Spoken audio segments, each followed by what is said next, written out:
We wear the footsteps of our fathers, the trail blazed by our mothers. They bought the land with their blood, Lord, long ago, long ago. Aiel, Ogiers, and AudioBooks. Oh my. Oh, sing of Manetheret. Oh, we for the blood of Aiel. Oh, cry for Manetheret. Long ago, long ago. Aiel, Ogiers, and AudioBooks. Oh my.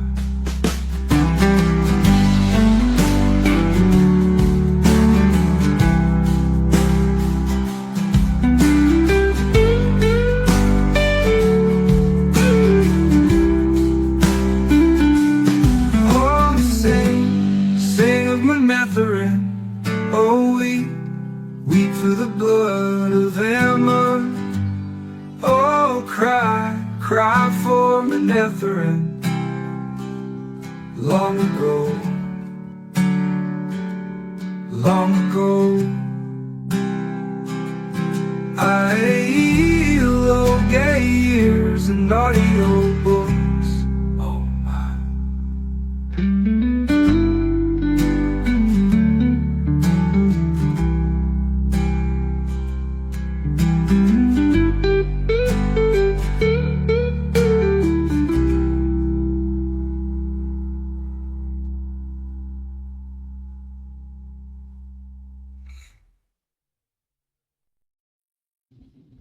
The wheel of time turns, and ages come and pass, leaving memories that become legend. Legend fades to myth, and even myth is long forgotten when the age that gave it birth comes again. This is Aiel, Ogiers, and AudioBooks. This is Book 1, Chapter 3, 4, and 5. And I am here with my friends. We have Spurgsnake, we have Ludogod, and we have Annie. Hello, guys. How's it going? Spurgy, how's it going, buddy? Hello, how you doing? It's going pretty well for me. I'm very excited to discuss these next 3 chapters. We're finally getting into a little bit of action by the end of this episode. So I'm curious to find out everybody's opinion. Last episode, Annie asked a question about a certain character that stayed in my mind, and we got more information about that later. So I'm looking forward to this. Me too. Lou, you doing good, buddy? How's it going down there in Amazon Prime World? I'm doing swell. Let's get going. Let's get to it. Perfect. Oh, I need to check with Annie, see if she's okay first. Otherwise, people won't know. Annie, how are you doing? You okay, bud? I'm fantastic. Thanks for having me again. I appreciate it. I'm excited to get into it. Me too. Me too. So I will pass you guys over to our lead teacher over here, Spurgsnake. That's what I see you as. A teacher who's going to hit us if we misbehave with a ruler. So yes, go on, Spurgy, take the floor. So now we're in chapter 3. At the end of chapter 2, we got a little bit of Rand and Matt and some of their shenanigans. We got a lot of the townspeople dropping different lore about their friends and family around the village. And I think the environment of a homely little town got established here. Chapter 3 starts with a grandiose entrance of our peddler, the peddler, the chapter of the title. He comes in. Yeah, he comes in, and everybody in town is excited to see this guy. This is like Walmart showing up in your neighborhood, you know, like, oh geez, I could just run outside and shop. And everybody wants their pots, new pins, some cloth. But right away, we get a nice description of the entrance. Big wheels on his cart, overstuffed, things strapped to it, clanking and rattling. And then we get our description of our peddler named Padon Fane. He is a pale, skinny fellow with gangly arms and a beak of a nose. Well, that doesn't mean if you're going to do a TV show, he has to be remotely like that. Surely you could just have him just some random black guy, right? That'd be fun, wouldn't it? Yeah, because he wasn't that. Well, see, that's the thing. In the book, they're establishing In a the show, he's just a random black guy. Just a random. I'm not black gonna guy. say he's a random black guy, but he was a Okay, black. he's not gentleman. random. He's the peddler, and he happens to be black. You're correct. Hey, Yes, my mistake. and There you go. Eddie. Thank he you. just had an awful look to him too. well, and see, I think that's deliberate. We're describing a semi-awful looking fine, yeah. man. Mhm. So I can make the argument them picking a black dude to replace Fane is kind of racist on its own, because now they're taking a character that is in the book described as somebody who is vapid. He smiles with a smile that he's knowing about something that you're not. You know, it might be a little sussy. But in my opinion, he makes an entrance, and they mention in the book that it's like, oh, he would rival a Gleeman. And I feel like Fane has this local celebrity vibe about him. He's slapping people on the back. He's got this, hey, buddy, double gun people, and like, hey, how you doing? You know, he likes the attention and the adulation he's getting, but doesn't develop any deep connections with people around him. Like, you know, he'll be like, hey, buddy, I know you from the, and that's it. Fane is vain. but- there is a level of vanity to him. And it comes with the way he delivers the news. He comes in with a local celebrity status, and he's ready to drop this because they want to know what's going on in the outside world. And the villagers are hanging on his every word, because he's starting to say, you know, we heard it in the earlier chapters. You think it's bad here? Well, it's bad everywhere. Winter's late. Spring is late. Winter's overstaying its welcome. Wolves are eating the sheep. They're eating men. And even worse. And one of the villagers goes, what's worse than wolves eating men? And Fane goes, men eating men, or men killing men. And That would be worse. Many. There wasn't cannibalism. I'm sorry, I'm getting my Fallout and my Wheel of Time lore crossed. There's cannibalism Fallout, not in the Wheel of Time. I apologize for that. But well, you know, wolves are killing the sheep. Spoilers, no cannibals in the entire 15 books. Damn. Yes, it's not. This is not as grim dark as. No, Spurg, I wouldn't say that's true. I reckon there's probably at some point there is someone. I swear there is. Let us know in the comments if you can remember. Spoiler. I can guarantee you there's going to be some meals that all of us would pass on. I can say that for a definitive fact. So as Fane's delivering this news, not only is he talking about war in Gildan, but somebody has proclaimed themselves as the dragon. And that gets the whole entire village clutching pearls. And so they go through, oh my God, it's war and the dragon, and everybody's losing their mind now. There's different reactions throughout the crowd, which is nice. But we also, like I'm sad Cupcake isn't here, because he thought last episode that the dragon might have been a physical four-legged literal dragon. He turned literally into a dragon, yes. But here we find out more what the dragon is. It's a title and not necessarily a transformation, which is a big thing. That was a nice reveal. So far, what do you guys think? What did you guys think of Fane's entrance? What kind of vibes did you get from him? And Lou, you can expand a little more on the description and demeanor of Fane in the book versus the description or how you've seen him in the show. How are we doing this? Let's start with Annie, because you're totally new and fresh, and we'll go to Lou and Eckel, I suppose. I think Fane I think his entrance was good. I think it was bombastic and cinematic, which kind of is like is described to be his character. He likes people to pay attention to him when he comes in.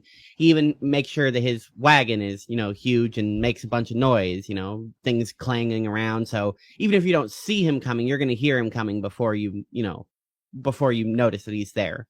I like like you said, he's just kind of, oh, I know you, but I don't necessarily really care about any of these people. I think they did a good job of, once he finally started speaking up, that everybody just immediately was just like, oh, hold on, he's talking. All right, everybody just shut up, because he's got some stuff to tell. And that it's said in the passage that the stuff he's carrying is only half as valuable as what he has, which is his stories, his information, and like you said, the knowledge of the outside. So in short, I think his introduction was good. It was bombastic on purpose. Perfect. And I assume, Spurg, you want to go to Lou? Yeah. The book entrance was far more superior than the show entrance, in my opinion. Mhm. His, like Annie just said, his wagon sounds bigger because in the show it wasn't and didn't have all that clingety clangety going to it. But he did have a bunch of children following him on the show because, oh, the peddler's here, blah, blah, blah. We get new trinkets and toys and whatever stuff he has.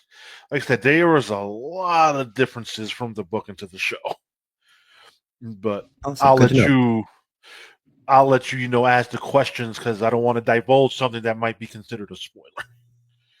Sure. Well, one more thing about this. Why do you think he delivered the news in such a grandiose way, in a bombastic way like that? Because he didn't just say, well, this is happening. He went into a production and was very, so he had cadence to ways, there's a false dragon and the Aes Sedai have left Tarvalin to come take care of this. And the reaction that he got from the village, and I'm going to press echo about one of them, he was looking for that. Like, he was looking to stir that. Why do you think he was looking to cause this type of upset? He's the gossip man. He's the gossip king. That's how you got to look at it. When he comes into town, he's bringing the gossip. Because these villagers, they don't have local email Right. or mail carrier service to bring them their news. So when he comes into town, for all we know, that could have happened months ago. But now it's getting to them, and they could be months behind, and they don't even realize it. Excellent point. It's just one of those scenarios. Like, yo, we don't travel outside of town. Like, I believe Cupcake brought that up last episode. They don't travel. They're pretty much a tight-knit community that sticks to themselves. There might have one or two that might have to go to the next village to do some bartering and trading, but other than that, they stay home and drink their little ale and do nothing. So, that's how I look at it. He's just bringing the news, and the town folk are going to eat it up and be all like, oh my God, no way. So, Annie, do you think there's any depth to why he was delivering the news in that way? None that I can glean at the moment. As Okay. Lou said, I think it's just kind of his personality, how he likes to deliver it. He wants a crowd. He wants people to be stirred up about it. He wants as much attention on it because that's good for him. That's good for business. That's good for the rumor mill. That's, if he gets people talking, then maybe he can hear more things. It just seems to be like he does it because he does it, not necessarily at the moment because of any specific reason. Excellent. What about you, Pineapple? You think he's doing this for any reason in particular? Oh, yeah, a few things you could think of. Yes, I believe you guys have kind of half hit the nail on the head with regards to that dog barking. Thank you very much, dog. Yes, but in reality, what I found more interesting is the comparison of the two chapters that we're starting off with. So the name that we start with is obviously we've got the peddler, and then we've got the gleeman. And what I found really interesting was that the way that he behaves and the way he brought himself across was much more what you'd expect, I would anyway, of a gleeman, in terms of he wants to be more than what he is, you know, which is someone who's very useful to these people and can pass on a lot of information and be very helpful. But it seems like I think in the description they said some just like tell you everything. They just like shout it all out and they're like, here's everything that happened, you know, now leave me alone or buy something. The one thing I would say, Lou, that I found super interesting was there was no, I think they did Matt a little dirty in the show because there was no interaction in the book, you know, where he's walking up to him trying to essentially sell him either stolen or gambled goods to the peddler. Yeah. So that was quite interesting. To that point, the show made Matt a bumbling idiot. Like, the book doesn't give him... I'm expecting him to do some stupid shit, and yet I haven't gotten that Matt yet compared to the show. So Not I don't directly. know. We've heard that he's a prankster. We've heard this, but we haven't seen or experienced it yet. So I agree. He doesn't come across as an idiot yet. So it's interesting because, again, it's only episode 1, and we're 5 chapters in. It's not. Granted, I know. I love it. I love in your head. You're like, what episode am I in still? I can't wait for us to get to like book 6, so you can be free of your curse. Yeah, because damn, this shit is tough. Because Eccles a little familiar with the books, I'm gonna take a little tree branch off to the left. So when Thane mentions that somebody has raised themselves to be the dragon, like I'm the dragon, people start losing it. The dragon's gonna end the world. The dragon's not gonna end the world. He's gonna save us from the ends of the world. The dragon is the dark one. Then Alsbeth Luhan comes out, the biggest, the blacksmith, the actual blacksmith in town, and he goes, "The dragon's not the dark one. And anyway, it's a false dragon." And the way it's done in the book, I hear Brian Blessed. So now in my brain, and that's whose head is on top of Master Luhan now. Is this big bearded, wily haired man who's just what and yelling about it. You villagers are not bright. What's wrong with you? You know, because it's thousands of years of handed down lore, so they don't know what the dragon actually is. And he was like a little bit of a level head. Also in a very loud way, in my opinion. He's like, just this big, boisterous man who we also find out later has a fear. And I'll make fun of him for that. Your description makes me think of Haggard from Harry Potter. Very close. That's Brian Bless adjacent. Yes. Oh, wizard Harry. Yeah, very, very much. That is exactly how I see the blacksmith in the town. The funny thing is, Echo, can you attest? I don't recall ever seeing the blacksmith in the episode. It's interesting, isn't it? It doesn't get a lot of attention for sure. Not really in the book either, to be perfectly honest. But I wanted to kind of correct you a slight bit, Spurg, earlier. You've kind of done that now, but you were saying about he was telling them about the false dragon, and as we know, maybe what you're going to bring up in a bit is that actually someone goes, well, hang on 1 second. I think is it Sambui goes, I didn't hear him say false dragon once. I heard him say dragon. You're gonna get a lot of Sambui this chapter out of me. He is probably secretly he is a cantankerous old man. He's a troublemaker in the village, yet he's on the village council and has some respect. I would say put your earmuffs on, kids, down below. I would say he gets a bit of a rough deal in hindsight, does he not? Like in terms of the things he's concerned about. He seems it's like, oh, you crazy old sod, you know, why are you worrying about all this stuff? It's like, I don't know. We're glad one person was a bit worried about it. Maybe I'm old for a reason. Who knows? Right. For sure. I made it this far. Sorry, I'm worried about terrible things happening, and I think there might be actual reasons behind it, but never mind. I guess let's just have a party and invite a gleeman and a fucking peddler around. Oh, excuse my French. Yeah. Fucking gleeman. Listening not to yet, not yet, Lou. Not yet. Dude, you're getting ahead of yourself. Like, okay, there's a gleeman, but who the fuck was the gleeman? Still on the peddler. I don't recall him. And he's spraying with your water. Come on. No, next chapter. So as Fane is dropping this dragon / false dragon lore because, like you mentioned, they're not sure. They don't know what's happening. It's the equivalent of us in the real world hearing the second coming of Jesus or something like that. Like, Jesus is back. And everybody's going to be like, what the, like, is this real? Because it goes from, and we'll get more into it, but a lot of this goes from being just stories to actually being actual. This is how deep the Two Rivers is in the pocket lints of Andor. That's what when I say like Ohio is the pocket lint of the United States. We're just buried away. We did up until the internet. We got things last, here in the Midwest. It was just, that's the way it was. It took time for word to travel.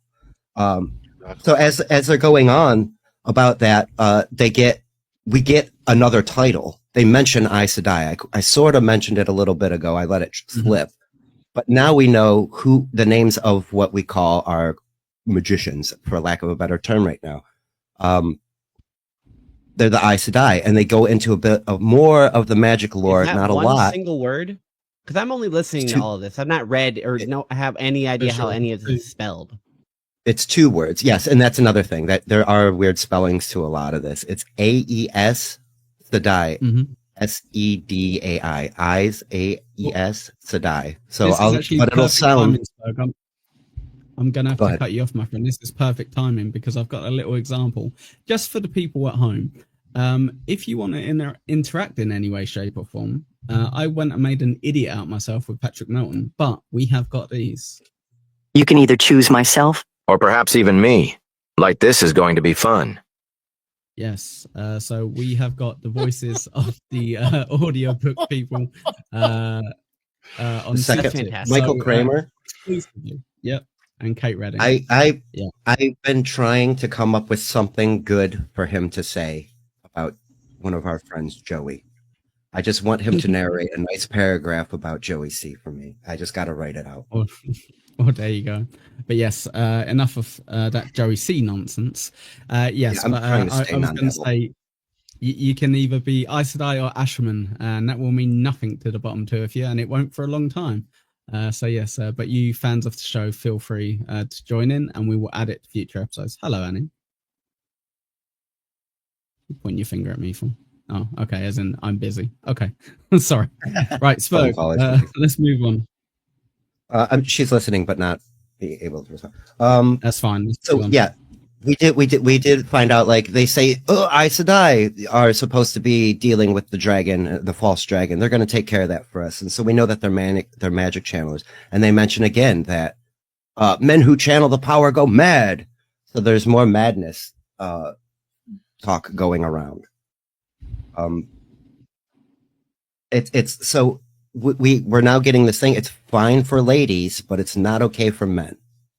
So something happened there that we'll find. We got a little bit of it. You got a little bit of lore drop.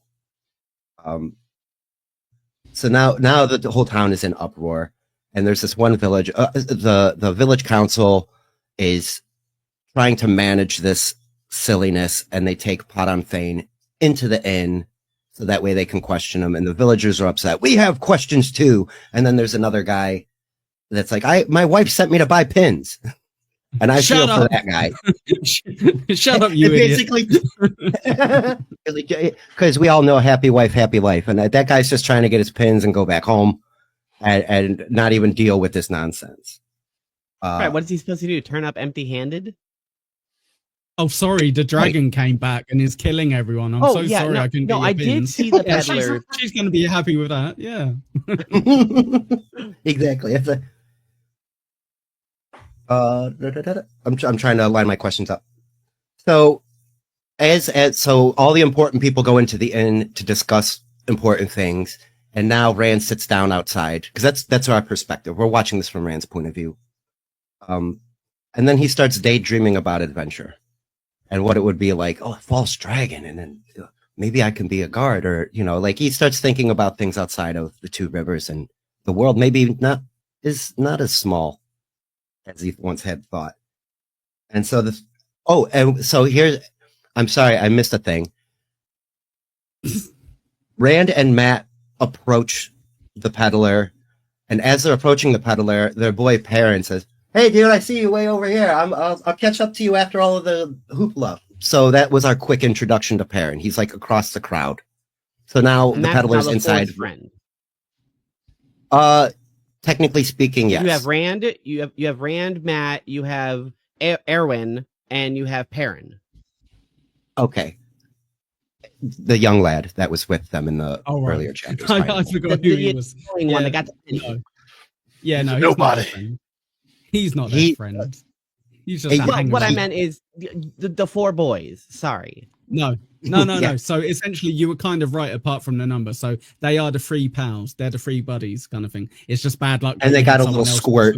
because you assume Right. that Yeah. They got their little scoot. He's Yeah. irrelevant. Yeah, he's irrelevant. I know. You can forget him. He was just number 4 in the list of introduced characters that are young lads. Yes, I was not assigning him any importance. but for the Wheel of Time description, if we're like, yeah, the four pals, the four boys, people would be like, no. So correction, yeah, the three boys and the offset character that joins them for one scene. Yes, correct. Yeah, Exactly. he's an offshoot character. He does join for one scene, but I'm pretty sure he might. Well, never mind.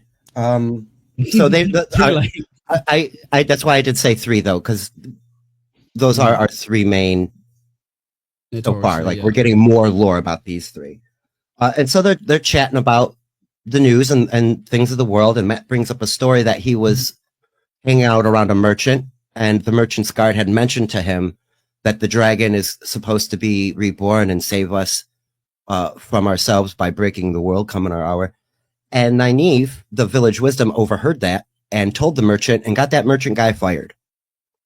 So just talking about the dragon can cause you to lose your job. You know, just talking about something that is that taboo. People don't want anything to do with it. She went straight Karen, like, this dude's talking about this stuff and we don't even want it here. And he got him fired. And that was kind of not cool. In the same conversation, he almost gets Old Man Conger in trouble because he mentions that he had mentioned the Dark One time, and he tried to get him to do it again. And Nynaeve's like, you're just gonna cause trouble. Yes, yes, and that's where I was going. It was Billy Conger. It was Copland talk from a guard, is what Perrin says. Copland talk. So we know these guys are all trash talking families, the Coplands and the Congers. They're there to trouble. They're just like Senbui. They're just troublemakers in the village. And they talk about Dark Friends a little bit, that we get that title as well. And yes, Matt says, well, I asked him to name the Dark One, and he did. And then they got pink eye and yellow fever, and their crops failed, and the sheep died. It was great. Now he says he still doesn't believe in the Dark One, but every time I bring it up, he throws something at me. So now you get a little bit more. Matt's an antagonist in that way too. He's going to keep screwing with you if he can. And yes, you mentioned Nynaeve shows up and starts chastising everybody. The fun police has arrived, everyone. And Annie, oh, go ahead. Sorry, thank you, pal.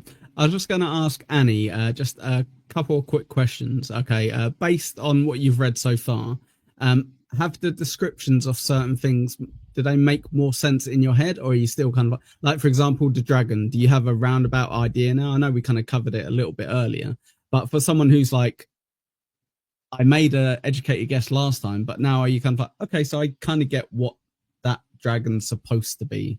And you said Dark Friends as well, Spurg. Like, does that make any sense to you, or are you just kind of like, I assume it means X, I assume it means Y?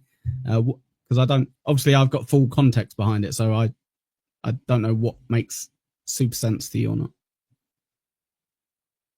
So I'm pretty sure, as it's been kind of mentioned and alluded to, it's not a physical thing. It's a title that means something. What the title means is, it's vague, but it's obviously, it's like synonymous of like Paragon, or like somebody who's like valiant. He's the dragon. Whether that can be a good thing or a bad thing is based on interpretation and how the dragon uses his influence. So it seems to me like just a title of power to signify they're like a dragon. Sure. So when they say false dragon, to you, what does that kind of mean? Somebody pretending to be that guy? Right. Okay. Cool. Okay. Good. All right. Sorry. I just wanted to kind of check, because obviously we've all got different perspectives. Lou knows what that means outright. Obviously, Spurg and me know as well. I don't want to just kind of assume with certain things that you'll be on the exact same wavelength. So sorry, Spurg, I cut you off, but there are certain things that I occasionally will want to kind of ask if that's okay. Oh, yeah. I believe exactly you could just like, again, it may be inaccurate, but you could probably just switch out the word with like paladin. There's a false paladin going around. He's stirring up and pretending to be this great guy or whatever, and it's causing problems because the name and the influence has power in of itself, and people misusing the power of the dragon, the title, can cause bad things to happen, both as an effect of abusing it and literally because it may hold power because there may be magical words. Sure. So it's so interesting, isn't it, asking these questions and then being like, "No, shut up, Eccles." now just take the answer and be like, "Okay, move along." But yeah, go on, Spurg. Sorry, mate. Let's crack on. Well, to your point, like, yeah, they mention dragon and / false dragon, and Senpui, like, I didn't hear him say false dragon. Look at the signs around you. The winter's bad and the shit is, and he's really going in and him. This is a local town for local folk. We'll have no trouble here. And really, this is an uproar in this tiny little town. And I think there's twofold why Fane's doing it. Like you said, the adulation and the attention, and to drive up sales. That's my capitalist brain working. He's getting these people emotional, and now he's going to take all their money on top of it. But that's just a speculation on my part. That's not even neither here nor there. But back to Nynaeve and the fun police. So she comes in and starts cracking the whip on these boys. They're just talking about shit talking another family. Pardon my French again. You guys shouldn't be doing that. And she starts cracking a whip on them. Perrin kind of gets away unscathed because of who he is. Like, she knows he's like the quiet one. She chastises Matt real hard, but then turns on Rand and starts hitting him with this light interrogation. What is going on? What happened? And give it to me straight. And he does. He basically says, Adam Fane showed up. There's claims of a false dragon, war and Gildan. We're getting it all again. So they're really driving home that the world at large is in turmoil, and they feel safe there because it hasn't touched them yet. And so, as Rand's explained this to Nynaeve, she says that all these men are going to screw this up, and the Women's Council needs to be there, and she stalks off. Oh, before she stalks off, though, she does make one thing. I don't care, Matt, if you're old enough to marry, you still should be on your mother's apron strings. So we're kind of getting an age drop as well. They're not exactly children. If I had to place it. Oh, well, go on, say their age, and then I'll tell you what I found amazing. Go on, if you could place so this is, I'm guessing that they are between like 17 and 20, all of them. Nynaeve's probably about 22 at oldest, 20 at youngest, making Rand 20 at oldest and 18 at youngest. And then putting Egwene probably between 17 and 19. They're all very young. And Nynaeve is the wisdom of the village. They don't like her being a 20-something bossy-ass boss village mom. But she's good at it. Like, really good at it. So good she can predict the weather, excuse me, and immaculate at healing. She's brought people back from severe illness that they thought that villagers were going to die. Do we know so that they yet? keep her. I believe they explain some of that. I know they do mention that Egwene is her apprentice, and she also has the talent to listen to the wind. That part they did say. Nynaeve stalks off to correct the men and to find out more information from Padan Fane, and Egwene rounds up on Rand, and they start talking. And Egwene pulls her hood down to reveal that she has braided hair. Did that mean anything to any of you guys? Did they explain it right after, I believe, that what the braided hair in the village means? Because Rand was shocked at that, and the boys kind of knew what it was. And so they back off. And now Egwene and Rand are talking about their future. which Nynaeve kind of mentioned marriage, and so their conversation after that, like Egwene's like, well, I'm thinking I'm going to be the apprentice wisdom, and Rand is like, Nynaeve's so young, she's going to be the wisdom for the next 50 years. What are you going to do? Well, Devon Ride pulls their wisdoms from other towns. Wait, you're going to leave? Well, yeah, I was thinking about it. You haven't really been showing interest in me in the past few, so maybe I go. So nobody ever leaves the Two Rivers, just like Lou was mentioning. Rand actually is saying, we don't do that shit. Taran Ferry people are weird. We're not like them. You shouldn't be another one. They shit on Taran Ferry throughout this entire chapter. Oh, this is interesting. And I feel like Rand kind of looks over his shoulder to get some support from Matt and Rand, and they're like 50 yards away. And he's like, he's stuck in this future conversation with somebody he was, here's my question.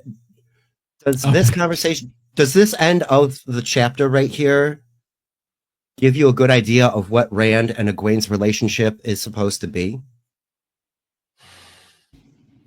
No, it seems like will they, won't they? Get your heads out of your asses. One of you needs to fess up that you're serious about the other one, or let it go and let her go do her shit. Leave her alone, or tell her you're serious. That's what it seems like. Okay. That's exactly. So what answer do you want from me? You want the show answer or you want a book answer? Well, what did you think about the book? Yeah. The book, they sound like they don't know what the fuck they want with each other. And if you watch the show, they did the deed. Okay. They doing the deed and they together. So that's the difference here in the book. They're trying to tease more of a betrothed, wholesome thing versus why this is how the real world affected the show. I think Game of Thrones did so well that they wanted both Lord of the Rings and Wheel of Time to be more grimdarky and have that higher sexual aspect, have a higher violent aspect, I won't even. You know what I'm saying? It's more entertaining that way. I'm not even trying to shit on it. I'm just saying the show is doing things in a severe way. Oh, go ahead. So in the show, it shows like they're two young lovebirds. Like they give that vibe off. The book, no, they sound like they're flirty, but they don't know what they want. Every time Egwene is brought up, Rand in his own descriptions that the narrator tells us, he's like, I mean, I like her, but I don't like how I feel around her because I don't know how I feel around her, and I don't necessarily want to be around her long enough to figure that out because that makes me nervous. You mentioned ages, but yes, but I'm going to circle back to that. I know the ages because of what the show says. So it's one of those scenarios. But again, it's one of those he's a young virgin who is very shy around the girl who doesn't know how to act. So he wants to be around her, but he's afraid he's going to trip and stumble and say something stupid. Which we got finally get that exact yeah. Yeah, so exactly. No. The show's doing, not the show, the book is doing well. The show, I guess the show, like you said, they're going to change some things for the show's sake and to progress certain love tropes. And they're trying to get a point across quicker. They're trying to get which I'll bring up as we get into another certain character, which happens to be one of my favorite. Yeah. Right. Back to you, Echo, though. Thank you. Yeah, so I was just going to say, with regards to them, we hit the nail with Rand earlier that he was kind of going, I'd quite like, maybe I'll go be a guard somewhere. Maybe I'll go see the world a little. And the moment that Egwene's like, yeah, maybe I'll go see the world. He's like, what the hell? Why would you want to go see the world? That's for me to leave you to do. That's not for you to leave me to do. I also wanted to mention earlier, because I wanted to add it onto your point earlier on, Spurg, that we were talking about how the peddler was cast as completely opposite to how it's described. Credit to the show, because I didn't notice this the first few times I read round. Description of Egwene and Nynaeve are as darker skins than the rest of the people in the Two Rivers. So the Two Rivers is actually supposed to be a mixture of white and mulatto at the half black or very whatever least, like right? this, but yeah, Right. in terms of fur color. So that was very interesting. Good work. I would also say we've got to be a bit briefer with the questions because we're at 40 minutes and we've not finished chapter 3. Just as a We're right at the end. yes. So 40 minutes in chapter 3. Okay. Nothing But actually that really was- happens in the next chapter, in my opinion. Chapter Well, there you 3 and go. 4 bleed together, in my opinion. Yeah, four is just another character introduction. Yeah, like who the fuck So is the we can just lead Gleeman? into it right now. Like I know Snake yeah. does it, but the conversation ends as Nynaeve goes in towards the towards into the town hall, inn. the inn where all the people are talking to the peddler. And right as she leaves, another guy is walking out, and he's got like he looks scruffled. He's got like white hair and a mustache and a big eyebrows and his patchy cloak. So it goes from immediately as soon as the character walks away, the next chapter starts with the Gleeman walking out. Mhm. Well, that leads right into my next question. Here we are into chapter 4. How did the arrival of the Gleeman change the mood of the story? We just went from a traumatic news dump into this guy. And like you were mentioning, he comes out, he's disheveled. Excuse me, he's upset with his treatment by the village. These I'm yokels is confused the way he by calls that them. guy. I was confused To by the answer you, Gleeman I because think I didn't see all right, him in the episode. So I was like, who is this dude? What the fuck is he? You're gonna have that a lot, Lou, because the show doesn't have it does have him in it, to be fair, quite a bit, but it doesn't have everyone in it. So yeah. See, when at first I'm thinking, okay, is this someone else? But then when you hear the story, like, okay, no, he's not that. He's just like another storyteller. But who was he in the show? I don't recall him. Did they skip him? In a few chapters you'll recognize him. Sorry, Annie, what were you going to say? Okay. Yes. Yeah. I think his introduction was deliberately in contrast to the peddler, as you said, who deliberately makes himself a lot more than he appears to be. Other peddlers come in and you said, they're just, here's your shit, leave me alone. I'll be over here. You can come buy stuff. Otherwise, leave me the fuck alone. I'm just here to do a job. The peddler comes in and he's all like, ha ha ha, blah, blah, blah, and doing all this stuff and making a crowd. And then the Gleeman who comes out and he's supposed to be that guy. And he's like, so I came from this other town. The other town sucked. They told me to get here, but they didn't tell me to get here at the right time. So then I got here in the middle of the night. Then the guy got mad at me. He didn't even introduce himself correctly. He didn't even tell me he was the mayor. And then on top of all of that, I don't even really like the drinks here. And then he just kind of like dumping on these kids that he just walked out into the street on. Well, like you said, they're not really kids. But from his perspective, they are. So these young folk, he just walks out and is like, what the fuck is wrong with your town? What did you guys do to me? And like, not directly, he's not accusatory, but he's like, what is wrong with this town? And instead of being like friendly and the Glee man, he's kind of a sourpuss. And then instead of being a uplifting spirit like he's supposed to be, immediately starts hitting on Egwene, which, fine, if she's as beautiful as it's described. Then he just goes from being a grumpy old man into a creep in within like 2 seconds, and then moves into the boys and starts like belittling them based on their experience to make himself seem cooler. Yeah, pause right there, because you nailed it. That is exactly what had happened. That's you got it. And not only that, though, the rest of the villagers that were around the Gleeman had no problem being mean to him either.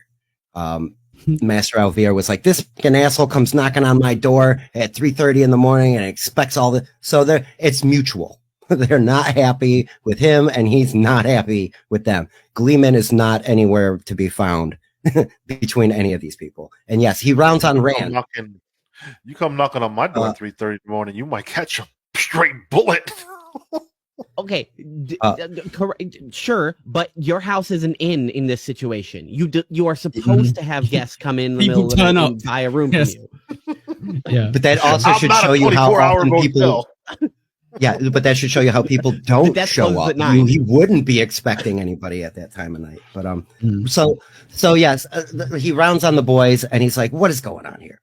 And Rand apologizes. He explains that everybody's riled up because Beltane's coming. We got a festival happening. There's war in Gildan. Somebody's named himself as the False Dragon. there's the Aes Sedai are about doing things, and like Lou and had mentioned, they get the news late. They might be, so of course this guy is like, that's old news. They found that out in Barillon months ago. They're always like, well, I thought they were the last to find out. He like starts insulting, and I like he bad mouths Padam Fane as well. That was nice. Yes, like him. yes. That I Joker. recognize Padam Fane. Yeah, and he refers to Fane as a raven. I didn't always catch that. That's a good one. Yes. That's for you, Michael. He mentions him as a raven. So I noticed that as well. Yes. Something I caught on my second listen to this too is apparently, or at least it's to the Glee Man, his wagon is more recognizable than the man himself, because he just walked past Thane in the inn and said, "Oh, maybe I recognized him," but it wasn't until he was outside looking at his cart with all the stuff and the huge wheels that he was like, "Oh yeah, no, that's Thane." Okay, I thought it was him, but that's definitely him. Annie, that is amazing, because the one comparison I kind of wanted to put between the two was you've got here this peddler who wants to be a Glee Man. Yeah, so he's like kind of drawing all the attention. So like you say, he's got the biggest, most fanciest, like stupidest kind of like vehicle about. So people go, "Oh, that's him." They can see you from miles back, that, that's Padam Fane's like vehicle. And he draws all the attention in, and he's kind of like, look at me. "Oh, Rand, are you talking? You better shut up, because I'm going to start talking to everyone. So shut the fuck up." Whereas brilliantly, as you say, we've got the Glee Man here who's underselling everything. They even say about his cloak, they're like, "Oh, it's like quite a thick cloak. It's just got the stuff patched on and what have you." And a little bit of a spoiler, I guess, but he unintentionally starts drawing the crowd, because that's the difference, right? He is the Glee Man, he is the entertainer. He is the one that everyone really wants to see. So as much as all that attention goes towards Padam Fane, but it's short-lived, right? And then they're like, "All right, okay, yeah, I'll buy my pins off you in a minute. Like, let's move on." So yeah, right, exactly. And he points out Rand, you're a tall one with wide shoulders. I might need you for something later. He starts setting up that trick. I'm gonna have and Perrin, you're stocky and strong. I'm gonna have you try to pick me up, and you won't be able to. And then it's like, "I could pick you up right now." No. Wait till later. Wait till there's more people around. And he looks around, and there's like Aaron 15 Brown. people. I have a question. Like you said. Yes. In his bit of an introduction to the people that are standing and listening to him, he mentions that he used to be a bard, and now he's ascended to be a master gleeman. He's not master gleeman, blah blah blah. I'm just a gleeman. Is he magic? Read and find out. Yeah, I guess that's not our job. It's not our job to give spoilers, I guess. Yeah. No comment, I guess. What I would say though is, in this world, there's one main type of magic, yeah, and the Aes Sedai are the females that have it, and the men, yeah. So like where they said like about the dragon or the false dragon who has that magic, they're kind of like the bad guys, I guess. At how it, they're all destined to go crazy. Yes, it's bad. They're all destined to go crazy. So if logically, if Tom Maryland was a magic channeler, at some point he might go crazy.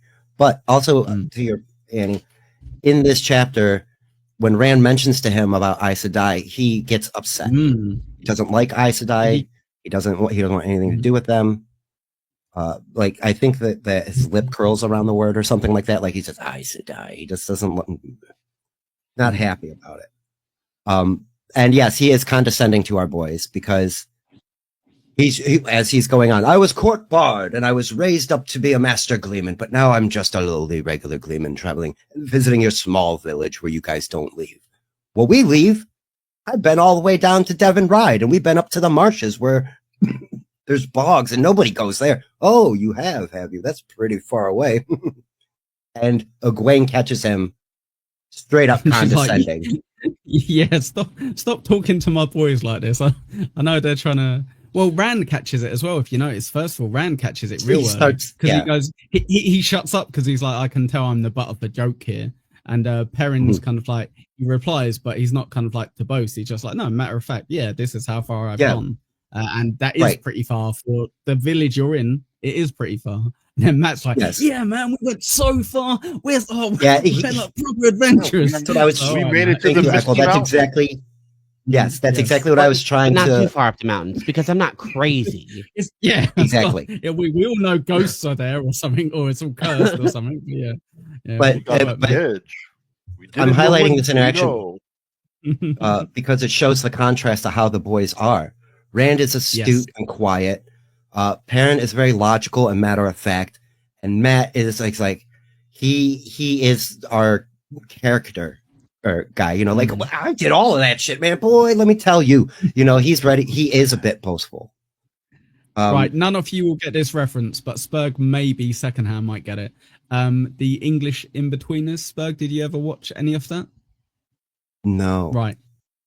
Do me a favor, people in the chat as well, after you watch the episode, Google Jay from the In-Betweeners, and there will be clips, and all he does the whole way through, when he's with his group of friends, he's the Matt of the group. He's like, oh yeah, well, I went on holiday. You know, like when people say they got a Canadian girlfriend, they're like, yeah, and I fucked her, and you know, like she did this, she did that, and they're like 14. You know what I mean? Like they definitely didn't do anything.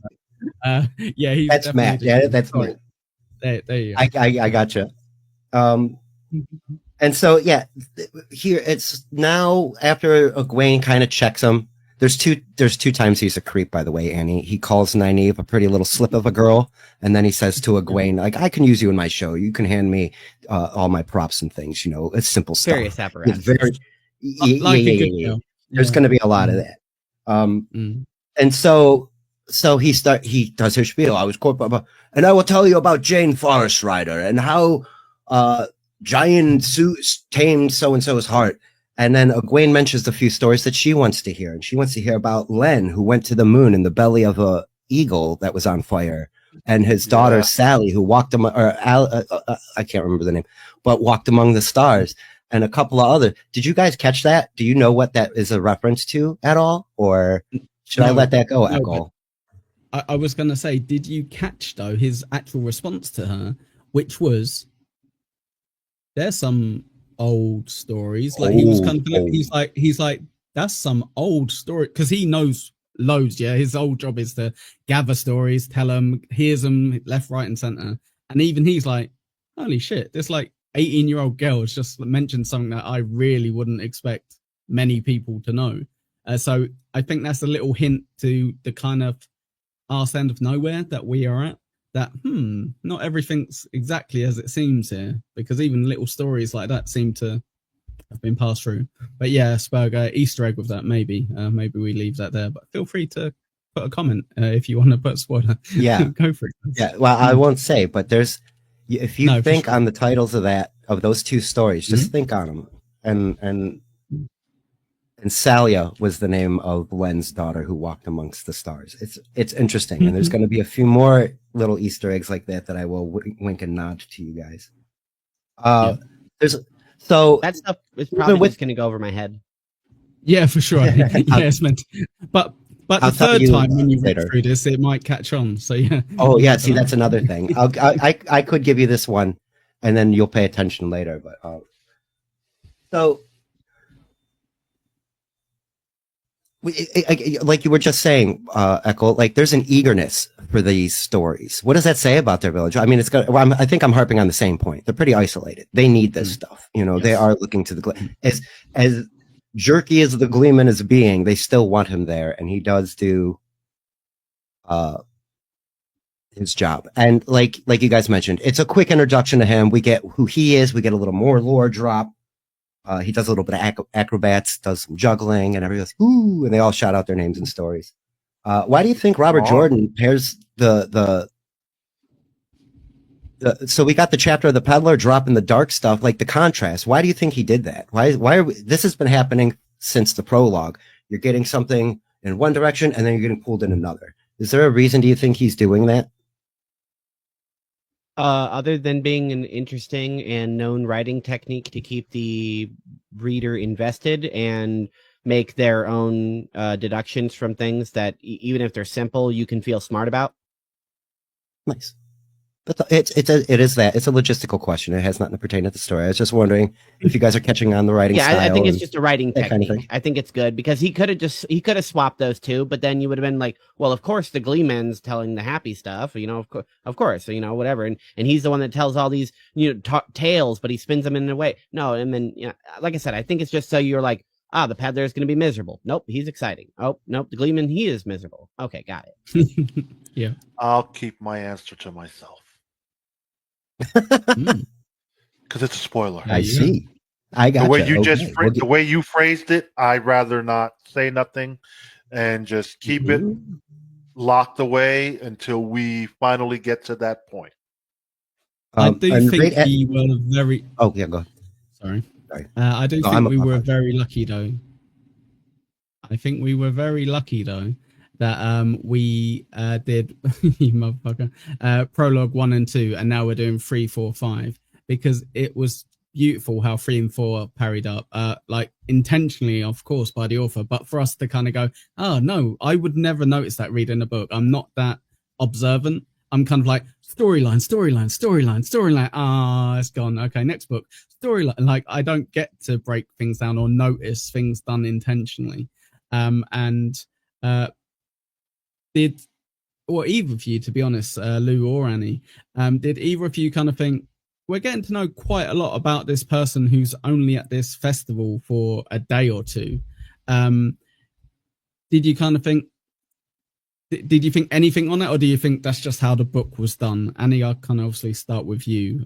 Did you kind of think that's quite a lot of information on these two specific people that, as far as we know, are probably going to leave in a day or two?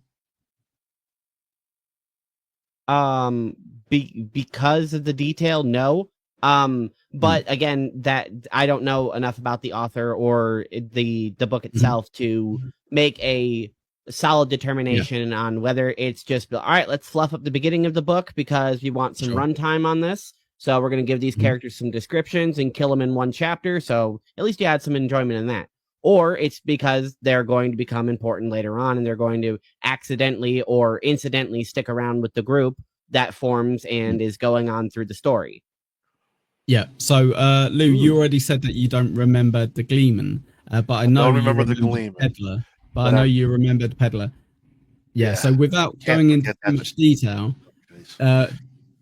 did you enjoy the fact that we get such a description of him from? I know we've kind of gone back in time a little. I do apologize. But... I don't mind the description to either or character because you're world building. So, yes, like a show, you're going to cut out stuff you don't need, and you're going to kind of stick to the finer tuned parts that are the most important. But in a book, like Annie just said, he could be a throwaway character in another chapter, but you're establishing your world and people. And right now he could be important, but then down in, let's say, 2 chapters, he might not be, and he gets his head cut off. Who knows? But it's just one of those things. I always enjoy world building. That's why I always tell people, if you're watching this first season of a show, really tune into it because that's what's going to establish the world, what they're trying to set up, that you want the second season, so you need to tune in.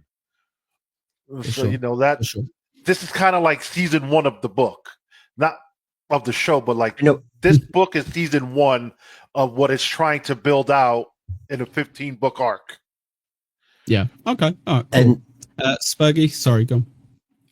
I was going to say, and we're lucky to know that we already are going to get to the end of this story. It's done. 15 books is a long way away, but we know it's there. So seeing 15 seasons, damn it, looking forward to it. And like you guys mentioned, they could either be brought in as ancillary. We're going to give you some more world building, and then goodbye to these guys, or they could be slotted into a position where, I know that guy from this chapter a book and a half ago, so that way they can just introduce him and you already know what to expect out of him in this situation. And so that's nice. As this chapter closes, the boys start talking, and then we find out that Perrin too has saw the Cloaked Rider. Matt and Rand had a conversation in chapter 2, and now we find out that Perrin saw it. Can I bring up something? Before this chapter ends, I think it's a nice thing to bring up is among the crowd is Lady Moraine again, and the Gleeman does not Thank you, I seem to missed be that. happy about that at all. Thank God, Annie. comes up Yeah, I with- didn't. That went right over my Moraine. head. I did miss that. No, we needed to bring that up. Yeah, Moraine yes. is there, and he seems to be courteous and professional, but based on Rand's observation of how he's acting, it's like clearly he's not happy that this just happened.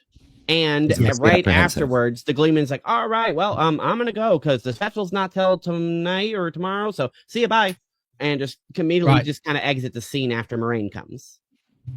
Annie, can I ask you a slightly leading question? So he's been absolutely fine with everyone else, right? Like rude, annoyed, whatever, but he's been fine with people. He can talk to them, yeah. So he mentions a few things that he's not fans of, that he's not very impressed with. And he's also said, you know, hey, I used to be a big deal. I used to be like a bard. And then when he's talking to Moraine, he is kind of, he's like, no, you know, I'm just a gleeman, you know, I'm going to tell you some stories, like you say, kind of see you later, like don't pay too much attention to me. Did you've obviously caught the fact that he maybe automatically doesn't really like her, but was there anything else that you kind of like, is there something that he's picking up on that everyone else isn't, do you think, potentially? Yes, it seems like I know her, but she doesn't know if she knows me, and I don't know if I want to stick around to figure that out. Yeah. Okay, very Mm. cool. Okay, it's so Excellent. difficult to ask you that question without kind of literally kind of telling you stuff that you shouldn't know. So sorry, Mhm. I was trying to be Nope, you got it. gentle with it. But Yeah, the entire mood Nailed changed, it, and he Apple. literally was like, "I'm leaving now." After she showed up, because he did not want to be a Yes. hater. Yeah, he's like, whoa, I do not want to show off here anymore. Yeah, 100%. With- Thank you, Annie. I was 100% sure Spurg was going to bring that up as well, so thank you for bringing it up. That's Yeah, That's a I great dropped the ball on that one because I needed to mention that because of that. He was very apprehensive and made a quick exit after just looking at Lady Moraine. I'm not a lady, I'm just Moraine. And so does that make you more suspicious of Moraine and Lon? Suspicious? No. Again, it's just that character is clearly important. We, as the reader, don't know why or what yet, and I there's used the no wrong it's word not- there. It's not It's more necessarily like, mysterious. "Ooh, what's going?" Even then, again, I no, because Okay. clearly she is important. She arguably might be the most important person in the entire village. Why, we don't know. What she does, we don't know. What she's here for, we don't know. But all of that is deliberately taken from us as the reader because we're supposed to be like, pay attention to this person. Sure. From this chapter, would you say, Annie, that the chapter kind of shows that the only person really in this village that seems to be, well, who's recently just joined the village, who seems to kind of know what's going on with a lot of these things is the Gleeman then? Because he's, out of everyone, you know, they're kind of like, oh, she's this, she's that, she's this. And he seems to immediately, rightly or wrongly, kind of be like, I know what's going on here, you know, immediately, and I don't want anything to do with it. And he's from the dot, he's kind of like, playing a bit of word games with her, but also trying not to be, you know, that master bard where he's kind of edging where to go and where not to. His attitude changes a lot there. He went from being a boy, you know, I am the royal court bard Gleeman, to taking one look at Moraine and Lon and just, Don't okay. want any of this. So, Yeah. Mhm. right. He immediately suspects that something else is going on there, and we don't know. I'm glad you guys went through that. Yeah, but he also told the kids to stop calling him Mr. Gleeman and call him by his name. Tom Yeah, Maryland. I'm Tom Maryland. I think that's more him just being casual, to be honest. Even from the book, I But think it's that's kinda just like because they're kids. Lady They're Moraine, like, don't call me Lady Moraine, just call me Moraine. Like, Mm. to me, they both went off like, yo, you ain't got to give me these special titles or call me by these titles. Just call me Moraine and call me Dom. Like, I don't Almost need all like- this boisterous. I'm the Mr. Gleeman. Almost like they don't want to be attention. as noticed. Right, right. Yes, exactly. I wonder Exactly. if Tom Maryland might have some other hidden agenda, and his skills as That a is bard quite- might help him with that. Maybe we'll find out. It's quite an interesting correlation there, though, Lou, for sure. Interesting correlation between the two. Whereas I think we can probably tell us for different reasons, right? In terms of I don't think Tom gives across the impression that he's kind of like, oh, you need to call me Tom, so I can hide stuff. I think he's more kind of like, you're kids. I'm calling you out now. I'm happy saying to your face, you've gone nowhere. You're a bunch of idiots, really. But just call me Tom. And yeah, right. It's like you wouldn't keep calling the guy Master Shoemaker if he was the village shoemaker. You would call him Master Tom or whatever his name is. Mm-hmm. So thank you, Annie, again, because I missed that completely. I skipped that note, and I don't know why. So as Tom stalks off, the boys turn on each other and they start talking, and then that's where we find out Perrin too has saw the dark cloaked rider. He was up on the hill. He explains that he told Master Luhan he's apprenticing. It's not his dad. I just want to make sure that gets across a little clear because they do. Yeah, it's the blacksmith's apprentice, not the blacksmith's son. Yes, right. Exactly. Yeah. So he's like, I seen somebody out there, and Master Luhan sort of doesn't take it serious, but he's walking around the shop with his hammer as he's closing up, and he's like, well, if you're not taking it seriously. Well, there's wolves out there, and so he's like head on a swivel, but not let everybody know I'm looking, kind of thing. Mm-hmm. And so they're all three boys are like, we got to tell everybody. We got to figure this out. And as they're trying to come up with a plan, Tam comes out of the tent. They all come out, Pot and Fane, everybody comes out. Mm-hmm. They have had their discussion and they know what's going on. And Tam walks right up to Rand and says, get the horses ready. We're heading back home. Did I miss something again? We've got chapter 5 to get to. But I'm realizing that there is a slight complaint I have with the book is that when focus shifts off of the narrator's literal focus, characters just seem to disappear. A good example is Moraine here in this thing.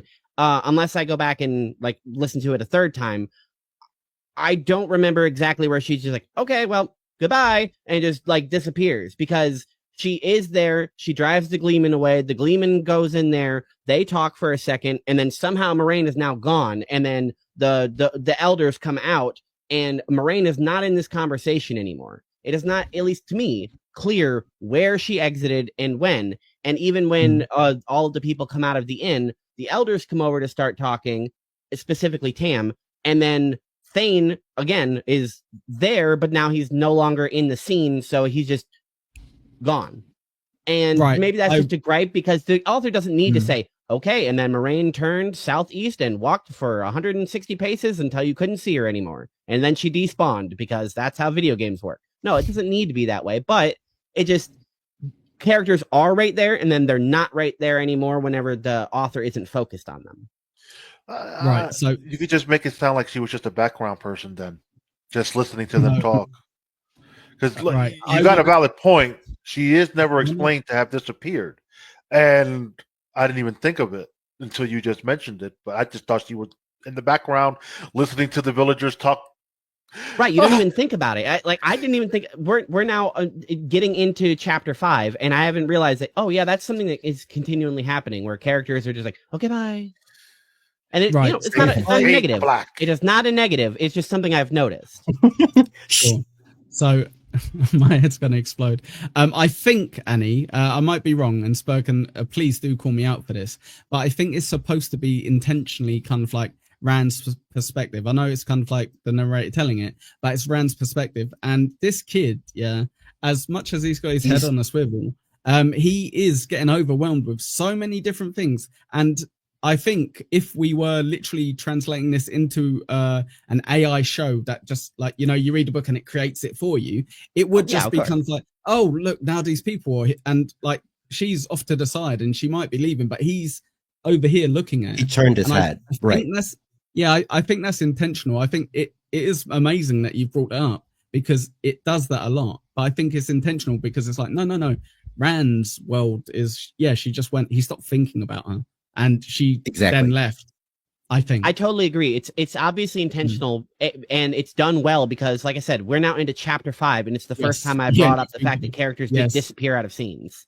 It is a great point. It's done well, and it's intentional. And like you said, because it's the author telling somebody else's perspective, it's like 2 layers removed. So yeah, they may have walked away, but the character wasn't paying attention to it. So why would the author tell you what a character didn't notice? Yes. Yeah, Exactly. and that is a brilliant thing to bring up because, like I say, I normally wouldn't catch any of that stuff. So this is brilliant. You know, I we're not didn't even catch at it. chapter 5. Yeah, I'm not even Like at I chapter said, 5. I didn't but I'm catch it. learning It's so just much. it's one of those background character fade to black. Oof. That's exactly right, though. It'll always be written from a perspective, and you have to keep in mind that each character is very. That's why I was saying Rand is deliberate and thoughtful, but not always astute. Matt's observations are going to be different than that, and Perrin's observations are going to be different.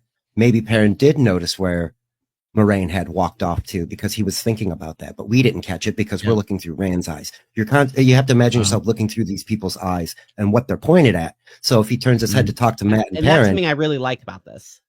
This book is so good. I'm just learning this now, really, like by thinking of it in detail. But that's so true because you will when we get to the late stages and there's like the Perrin. You can tell. You said it last episode, Spoke. You can tell it's like a Perrin one. You can tell it's a Matt one. You can tell it's a Rand one because you see it in their not as in literally through their eyes, but you're kind of like, okay, I'm getting told Their stuff that I language. normally wouldn't get told, or they're paying attention to people that normally wouldn't really get mentioned. They think differently.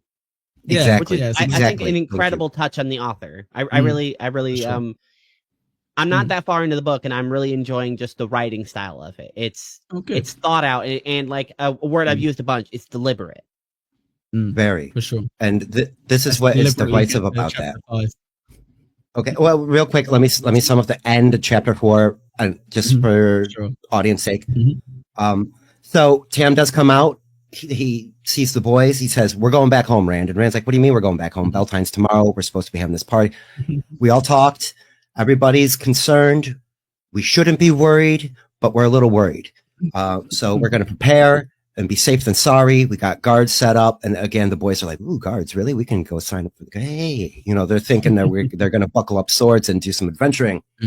But it's also creating fear and tension. They're saddling up in silence. And on the walk home, Tam mentions to Rand, there's a nice conversation here, and this is why I have to bring it up.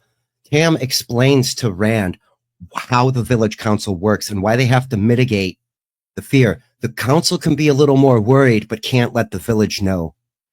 And Rand goes, why? Well, you see Master Luhan, don't you? He's a huge dude. He's not afraid of anything except butchering. He cannot cut an animal open. The sight of blood makes him turn into a wimpy little girl. And everybody reacts to things differently. And we saw earlier in the chapter, just the mention of the dragon / false dragon whips up a frenzy. So if there's a cloaked rider, possible thief around, we can't be mentioning that to everybody in the town because everybody's going to be whipping out their swords and pointing them at each other. It's Spider-Man. They're all going to be pointing at it. So we got to mitigate that. And I thought that was a very nice touch. And we get to also reflect on the point we just made. We get Rand looking at his father and seeing how his father is treating him like a young man and not necessarily a child. He's been doing that the last couple chapters. You're not a boy anymore. And so we're trying to get it. And Echo, I wanted to ask you, and I probably will ask you later, because there was a bit of a debate about what are the ages of these people, because people are always trying to start controversy. Sure. In my mind, they're old enough. They might not be mentally aged as well as I was at 20, but they are grown. They are grown. Yes. And so Tam says to him, or Rand says to him, wait. He catches this. He's like, wait, you believe me about the writer? He's like, well, I didn't believe it when Matt said it, but then when Perrin mentioned it, and then another 2 boys mentioned it, kind of start putting stock in it. And so all Rand but feels one of vindicated. them are trustworthy, so you know. Right, exactly that. And that's why I mentioned that when Matt said it. But so Rand feels vindicated, but he's still worried because now they know that there's a looming threat. So now we're on the way home and we're heading into chapter 5. We got there. It's an hour and 15 minutes. So perfect. I would say as well, what I really like, there's a little touch from his papa as well, when he kind of goes, hey, yeah, like just because we can't see it doesn't mean there isn't. And you're like, oh, doesn't that make you like feel good? Wasn't there so many arguments in the past that you're kind of like, can you just believe me? Like, I know it doesn't seem like I'm being honest, but I'm genuinely being. And he's going, hey, he's like, maybe it's just something we're missing. But yeah, sure, okay, let's take it on board. And from every like horror movie or whatever, where they're like, nah, no way is someone going to come in and kill me in like 5 minutes time with a massive knife, you know, it's like, just believe me, please. All right, I'll believe you. Let's lock the door. End the movie. Movie end. Right? They call the cops in the first scene. Yeah. But yes, that's why I mentioned Rand feeling vindicated. He's like, Yeah, oh, for sure. I'm being treated the way I want to be treated. I'm not just like our little tag along guy it's a warder, you know, like just like, you know, making grandiose claims because he's worried. And mind you, when they first went to look, he kind of, Rand stopped him. He was like, you know what? Maybe I am being a little, Second you know, guessing so he himself, almost yeah. gaslit himself. Right. I So like enough that. of that. Just before we move, Oh, I yes. just want to say, I love that Perrin was kind of like, I'm not an idiot. I know what like a wolf looks like, and I know what a person on a Right. horse looks like. He's like, I don't know why It's people like- are saying you didn't see it. I know exactly what they look like. That isn't one. That is one. I was like, yeah, Perrin, good show. And yes, more to that point. Yeah, he's very deliberate in his thought, and he speaks not necessarily slowly, but how I'm kind of doing it now with maybe a little bit of pause and choice of words. So people think he's not bright. And that is something I use to my advantage sometimes. Not that I'm super smart or anything, but I don't mind people thinking I'm dumber than I am. I'll put it that way. Underestimate you. God, this is so Yes, tough. I'll let it happen. I'm not worried about it. So now that we're getting now we're getting more domestic. We're back home. We're walking up. Tam approaches the farm with Rand. They start unsaddling Bella and taking stuff in the house, and a very Thank God deliberate we're word home. was used. Oh, nice. Yeah. Yeah. Tam makes a circuit around the house. I use that word deliberate because it was in the book deliberately. He makes a circuit around the house and checks the well water. I'm a little crazy. It's all right. Everything seems all right. The goats are still over here. Rand's like, if the rider did come to steal shit, he fucked them. So, and it all seems very quiet. Tam still feels a little paranoid, or you know, it's feeling paranoid, like something might happen. So him and Rand are like, well, we're home. It seems okay. I might start some dinner, but for you, Rand, go do some chores. So Thanks. we get a tour. We get the nickel tour of the farm. The beets aren't doing great. The cabbages aren't doing great. You know, it's too cold still to shear the sheep, but he'll split some firewood. So, you know, he's out splitting the firewood, and breaks a little bit of a sweat. And, so Tam comes out, they go back into the house. They're about to prep for dinner. They have a nice conversation. We learned that Rand's mom died. Like, it was kind of alluded to that she wasn't there, but we didn't know why she wasn't there. And we now know that she had passed on early on in Rand's life. And so it's just these two dudes hanging out in their house. They got bedrooms Best up in the buds. hayloft next. Go ahead. Yeah, best buds. just best buds in their what's it called, bunk bed. They got bunk beds as well. You don't see that in the show or have it described in the books, but in my head they have bunk beds. got bunk beds. Jesus Christ. Hell yeah. No, they lay like Atreus and Kratos. One bed here. Yes, yes. One bed here. Well, Go to bed, boy. and so that's why I chose to say it the way the book said it. He makes a circuit around the house. It's starting to give us a little bit of mystery about who Tam is in this chapter. For sure. But as they're back in the house, the stew's almost ready. Tam tastes the stew. A little bit more yet. Why don't you start some tea? And they're having a conversation, and Rand starts some tea. And as he's making the tea, he hears this big furniture moving sound, this runk. And Rand is like, well, unless he's moving this furniture, he went into a certain chest that has been under his bed that he's not touched in my entire life. And for me, this is Tam pulling his past out from under the bed. And before he does that, to like even to iron in that it's something that has never happened and it's very weird. Tam locks the doors. Oh, that's No what I'm one sorry. I does. didn't He write makes that the down. No point one that does that in the Two Rivers. Yeah. Nobody They does that never in the lock the entire doors. Two Rivers. Like, what's the point of it? Like, if somebody breaks in, you're gonna know who did it, and nobody breaks in, so we don't need to lock our doors. We live in That's such the a sentence right before he swell pulls the village chest out. that we can leave our doors wide open and nothing will happen. And that's Kids it. can play outside That's like the good old days. until past dark. And that's exactly my note right here. Tam locks the doors, and then he pulls his past out from under the bed. And so you hear a little bit more shuffling. Rand's in the other room, and Tam walks out of his bedroom with a nice sword belt wrapped around his waist and a huge sword hanging off his side.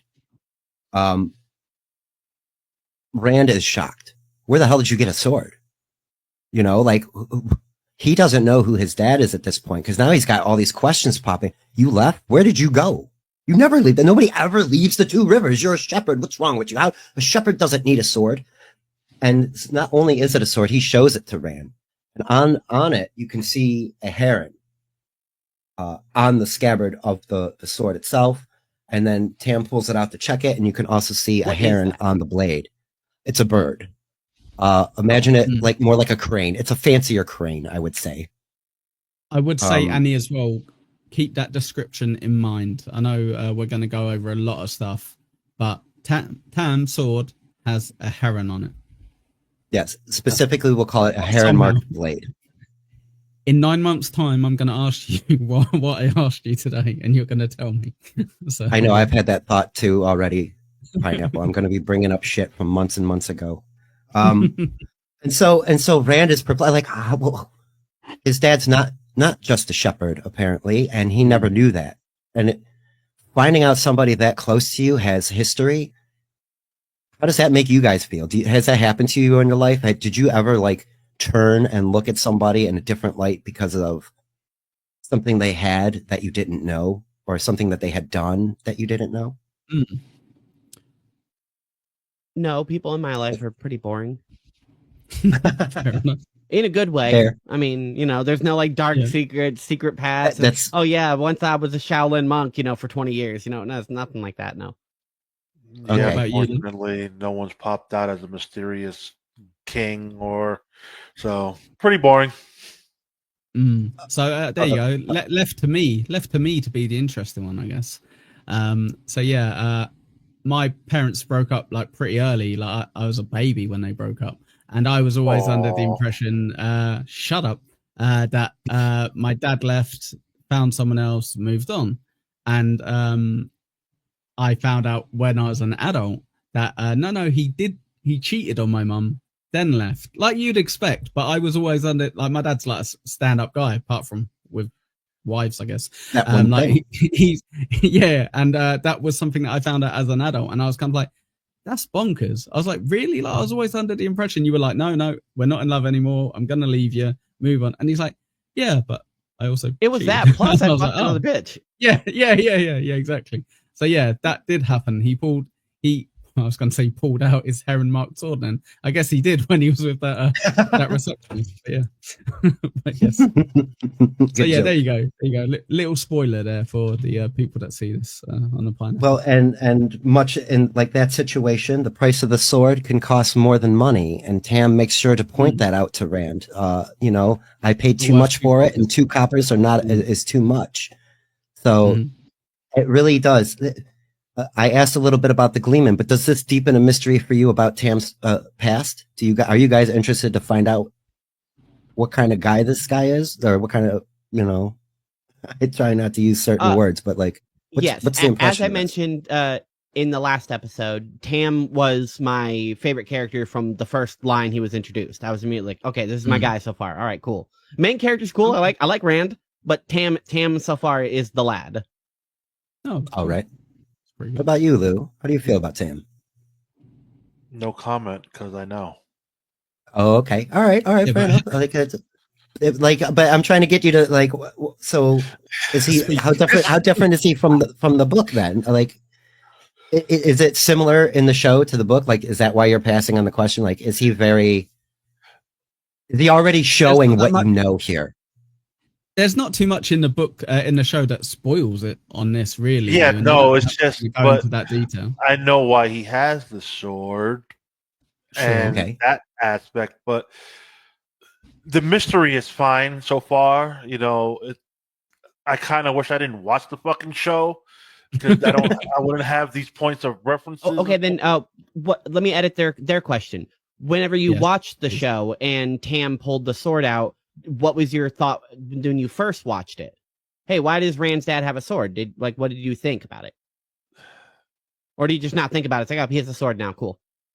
He has a sword, cool, because I don't want to say because it's really spoilery. Yeah, and there's it is. And It's the reason Echo why he has it. remembers, he could contest. Yeah, it's really spoilery to a fault in a sense because of how it played out on the show. And I'll give Lou credit here. He's trying not to spoil a character that Annie just said is her character. This is my guy. You don't want to know. Don't tell her anything. Fair enough. No, I don't. I don't want to be that person. I used to be that person back on an old show. I used to do I would read spoilers ahead of certain episodes, and I would fuck everyone's head up by just throwing out little tidbits. And then when the show came on, they're like, "How the fuck did you know that?" So I don't want to do that no more. Okay. So I was going to say, with a shout out to Tam, actually, because we've all kind of probably read it over the last few weeks, like a couple of times every chapter, at least twice each. The one thing you do notice, very small bits, but where Tam kind of is leaning over and he's just whispering into the mayor's ear. And the mayor's like nodding his head. He's kind of like just waiting for a moment to say something. And I think you do get little bits of information where you're like, this guy's respected. All the women want him to marry their friends or their daughters or whatever, because they're like, he's a good guy. He's got a farm. He looks after his kid. He's respectful to his deceased wife. But then you also see, no, all the men as well are kind of like, okay, yeah, like, all right. He's like, he's the kind of guy who can go, Sambui, shut it for a second. Yeah. Like, we're going to move on with this. And they kind of go, all right, Tam, whatever, So it is very interesting that the women respect him, the men respect him. And now Rand's kind of finding there's a lot more to this guy who I just thought was a great dad, who's actually maybe a great man, so that's very, very cool. So just a little. Yeah, Tam's got some clout. Real quick, to those who did watch the Game of Thrones TV show, Rand's father is Roose Jon Bolton. Snow dies. Oh, okay. This is how I picture these people now since I've watched the show. I know who Rand is in my head from the TV show. The same thing with Egwene, Nynaeve, Lady Moraine, and now the fucking the one dude who was the black guy on the show, but he's like the slender, pale white dude on the book. Like, I'm picturing them that way. Yeah, I don't think that should throw you off at all, though, Lou, because all that's doing is what happens. No, it's not throwing me off. It's more of like, yeah. I wish I didn't watch the fucking show. All right. There's parts. Don't worry. I kind of Don't worry, Lou. This will stop in about a book and a half. It's going to stop, but it's more of the whole. I know Matt. I know Rand. I know Perrin. I kind of understand why, they saw the cloaked figures. It's like there's more significance to each of these characters that will be answered probably in this Lots book. of foreshadowing. Further, yeah, it's foreshadowing, and they each have significant roles to play, just like the girls will too. Right, go on, Spurgy. All right. So now that Tam has thoroughly impressed his son with even more lore and not knowing who he is, they get back to dinner. Like you mentioned, Annie Tan had already locked the front door, and while getting the crate out, he locked the back door, came back around, and Rand's getting ready to serve the tea, and somebody sort of makes a sound at the front door. He hears it, and immediately he's like, "Oh, it must be one of the neighbors." somebody's coming up for that. Wait, it's late though at night, and then the door bursts open, and we get our first description of a Trolloc. It's human eyes with a muzzled face and big, huge hands, and spikes chainmail on leather, huge monster, ram's horns on the head. And Rand's instinct is to hurl the hot water straight at the Trolloc. He's like, "Holy shit, what the fuck?" And just out of nowhere whips hot water in the face. And you hear, "Ah!" And then Tam, without thinking, cuts his throat. That's all you hear is the slice of the sword and the gurgle. And then immediately the second Trolloc is already shoving the dead one out of the way and climbing over the next one. And Tam takes care of that one too. Run! He tells us Rand to run. And Rand is so ashamed of himself with how quickly he fucking ran. You know, he wants to help his father, but how? How do he in a moment of fear and shame and helplessness, he does run towards the back door. Back door's locked.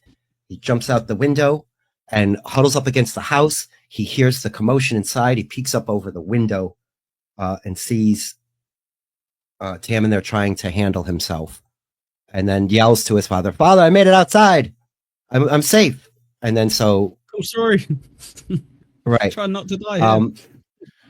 How did that sudden quick shift into going from being on guard at your home into, oh shit, here we go?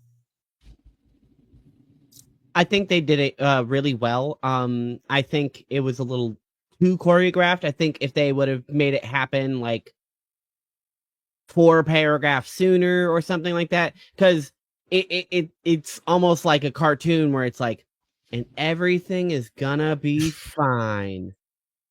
Knock knock. I made that joke a little bit. And then the door explodes in. You know, it's like, hey, you know it's coming, but it's done really, really well. I even like the part where, like you said, there's a noise at the door, and Rand is like, "It's one of the neighbors." No, it can't be, but it could be, but it wouldn't be. And then his father gets up and he's like, "No, I don't think so." And then boom, the door explodes open.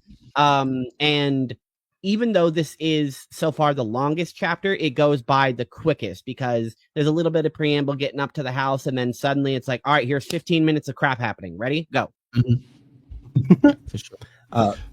So for me, the book did a much better job than the show did because the show only had one Trolloc, and it went by it. The book makes the dad sound like a good swordsman, where in the show, not so much. So the book did better than the show did in that aspect. So I'll give the book credit there. And the show only, like I said, had the one Trolloc where here he's fighting a little herd. Yeah, it sounds like at least 5. dozen. Sound like there was 2 at the back and 3 at the front. That's what it sounded like. Yeah, so kind of wish the show would have did that, but hey, I get it. You know, you might have had to save some money, and it was in another little spoiler in different part of 2 battles on 2 different fronts. Let's just leave it there. Okay. So, but no, Yeah, it did good. I understand. It did good. The book gives you more information to where the show didn't. Let's just say that. And I don't mind Rand tucking tail and running because he's never been in this situation before. He doesn't know no better. It's one thing to go out and he was hunt. also told to. Yes, and it's like I said, for him, it's one thing to use your bow and arrow on a hunt. You're prepared. That's what you're there for. In this situation, this is life or death. I ain't never seen this a day in my life. What the fuck is this?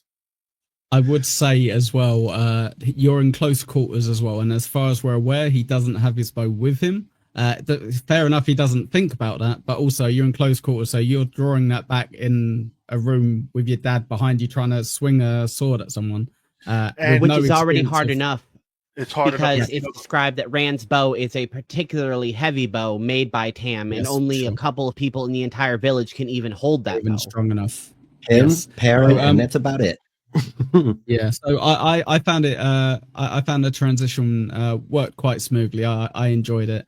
And yeah, Annie, spot on when you kind of said that this is the longest chapter, but I think we can potentially get through it the quickest as well because it's just action, and then breathe, and then It's action. all. You know. It's pretty much father son Trolloc. Right. Yeah.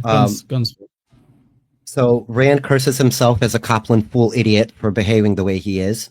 Again, we get another shot at the family in the town. I love that. It's just little spices like that that make it funny to me and keep Like it's a little bit of levity in slang this. to call somebody a Copland. Yes, Yeah, it is. Yes, exactly. Sure. So Tam is Rand is like, Father, I'm over here, and Tam's like, run, and he points his sword in which direction he wants Rand to run, and then Tam deliberately runs the other way, and Rand's almost confused by it. He's like, why would? Oh, but he picks up on it. He's trying to get the Trollocs away from me, and so Rand does make his way into the woods. They're pouring sweat. He's hiding out in the woods. He's panting. If I stalk like I'm stalking a rabbit, they won't hear me. And then one of my favorite things happens, because it always happens in a movie too.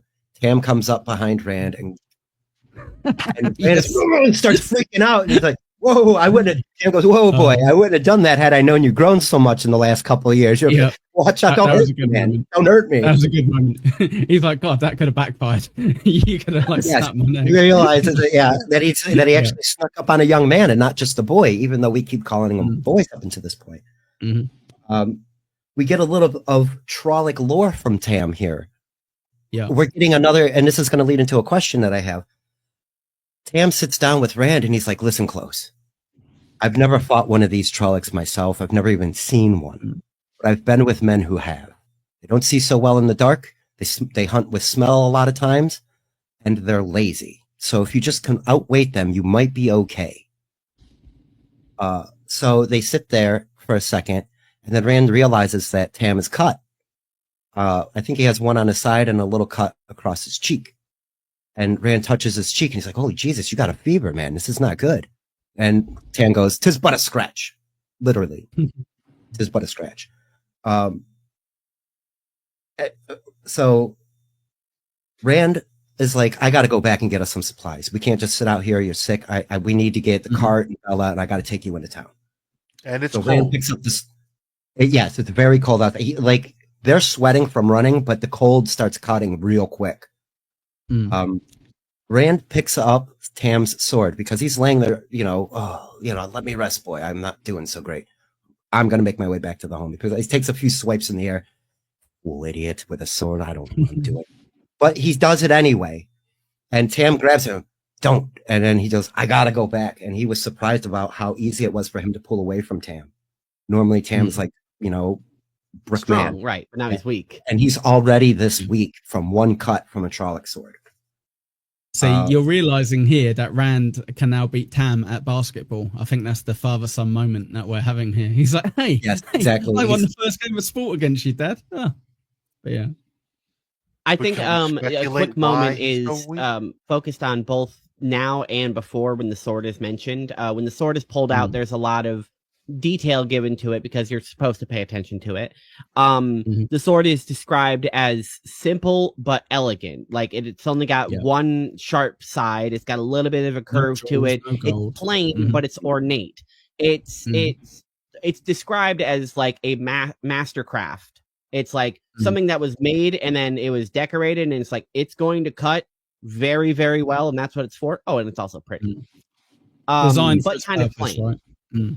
And when Rand takes it, he notices that it's like weighted weirdly. It feels good. It it's like maybe he's supposed to be holding it. Oh yeah. Nice observation. So he's crawling back through the woods. He's got his chin to the ground. He's got the sword out in front of him. He's jumping at shadows. He's scared out of his mind. But he's doing it. He gets back to the farm and it's destroyed. So he sees a few sheep already bloodied on the ground. They're dead. It's too quiet. Everything's gone. He crawls his way to the house. He gets some supplies in the house. And as he's going through the house and getting these supplies in the house, another Trolloc shows up. No, I hope I'm not skipping. Yes. No, smart. Smart. Narg, wait. And there's this weird conversation that's going on between them. Narg, take you to Murdral. Narg, put sword down. And so now there's this weird standoff happening. One, we got another title of something. And two, Rand is directly being confronted by this Trolloc, who is a bit smarter. He does have a little time to think it out, and Narg does one more time, put sword down, and Rand goes, all right. And he just kind of slightly slides it down to his side. I don't know if Rand knew this or not, and I'm curious to find out your guys' opinion. But as the Trolloc makes his lunge towards him, he puts the sword out in front of him in a very atypical way. You know, we've seen this a million times in a million stories, where the sword runs him through and then kills the Trolloc. Do you think that was luck for Rand or a good reaction? A little of both. Annie? It's hard to necessarily chalk it up as luck. I mean, it's a sword. If you're holding it in front of you and somebody runs into it, you know, that it's A plus B, you know, it's cause and effect. He didn't drop the sword, and in a moment of reaction, you know, somebody's charging at you, you're gonna ball up, you're gonna defend yourself, and he has a knife in his hand, so I guess a quicker reaction more than luck. But it wasn't even necessarily something he'd probably even thought of. You know, he went to go, okay, maybe I'll give this a chance, I'll surrender, I'll talk, sure, okay. And then as soon as the guy lunges, he's just like, nope, never mind. So I very much got the impression from when I was listening to it the second time that Rand was not buying any of it, which is great, because you do kind of worry, especially, you know, with these boys' early days, how naive maybe they are, because like he's not been in any kind of circumstance like that. But the Trolloc's like, hey, like, it's fine, I'll go take you to see this murderer that you don't know what it is. Well, he probably does from stories, but like, I'll go take you to see it. They just want to talk to you.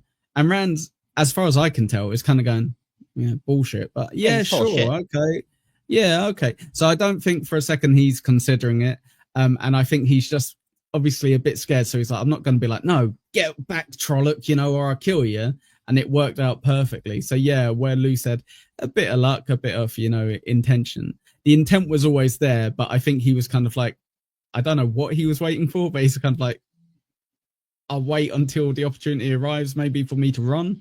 And it just worked out better, you know, that the Trolloc immediately went, no, I'm going to lunge at you instead of... yeah, not so smart in that moment. Yeah, that was not a smart move by Nard. So Rand, this moment is the Murdral a name, because immediately after that it's described with a different name describing like a creature. Okay, that's where we're heading in a moment. I will put a pin in that for you.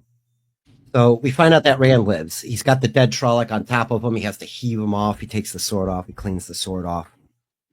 He finishes gathering up the blankets and things from inside the house, and then goes to find Bella.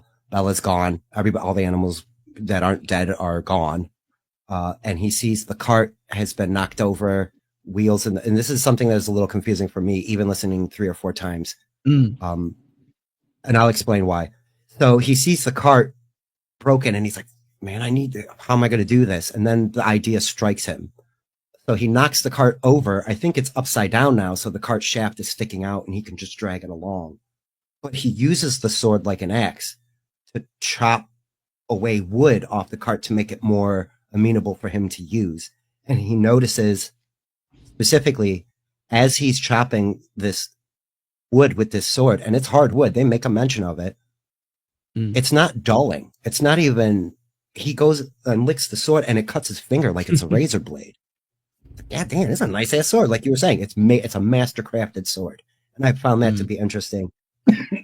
The weird thing I didn't understand is the logistics of the cart. Like, I can't, it's hard for me to visualize in my head what he actually did.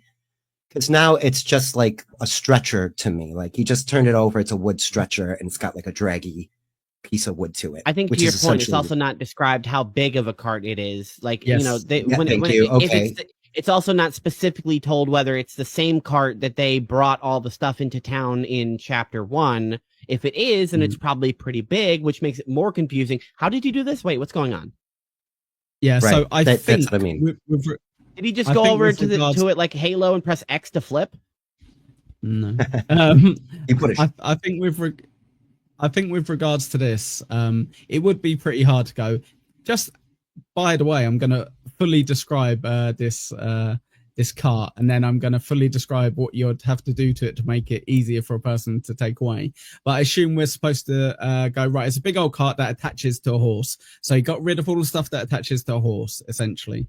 So he kind of trimmed the fat, I guess, is what we're supposed to assume. But you're absolutely right, and I'm so glad you said that, because when he was describing what he did, I'm like, well, you might as well just went, and then Rand disappeared for a minute, came back with one that he made earlier. Exactly. Because So I don't it know wasn't what just you're me doing. then. No, it was very difficult, but I guess it's hard to describe in a book, right? Unless you're going to go, here's 3 pages of me describing what I'm doing to this, so. So This isn't a and Stephen right, King novel. right. And right after he gets the cart, the reality sets in from what just happened with the Trolloc, like you mentioned. Murdral, a fade. So it is a descriptive word. Like it has a nickname. It is what it is. A Murdral is a thing. Pineapple? It's a fade. It's the also, fruit? yes, exactly. Kind of. Yeah. Echo? Pineapple? Yes. Fruit? You all mean the same thing. Yeah. Right. We would know who we're referring to. Yeah. And then we get that lore drop. They ride shadows like horses. And when they turn sideways, they disappear, and all of this weird stuff about them. And it does spark more fear, because if there's a foot soldier Trolloc here and a Murdral, who else is waiting? So I hope that builds a little bit more of who are these people and why are they being attacked? Oh, where are these people? It's just Sauron's army. Exactly. So Just copy- and that's more or less, what you're kind of supposed to be thinking. Okay, there's an army coming down here. So Rand makes his way back through the woods, makes it back to Tam, who is now having fever dreams. He said, "I'm having night dreams. I'm not doing all right." He's in a little fit of sweats, and is extra hot. Like, Rand checks his temperature again, and he's like, this is the type of fever that kills a man. So Annie, like, now I'm hoping you're seeing some that you're like, oh shit. Because now this could happen. He could die. But Rand is bent on saving him. This is my father. I'm going to do what I can if I can only get him back to town. And so he straps him up, loads him up on the cart, and starts dragging him. And that's where our chapter closes. So some of the questions that I have about this chapter, how did, and Luke can answer when he gets back, how did Rand's actions under pressure here, like, did that change your perspective on who he is? He went from being, just a normal sheep herder kid to now having to,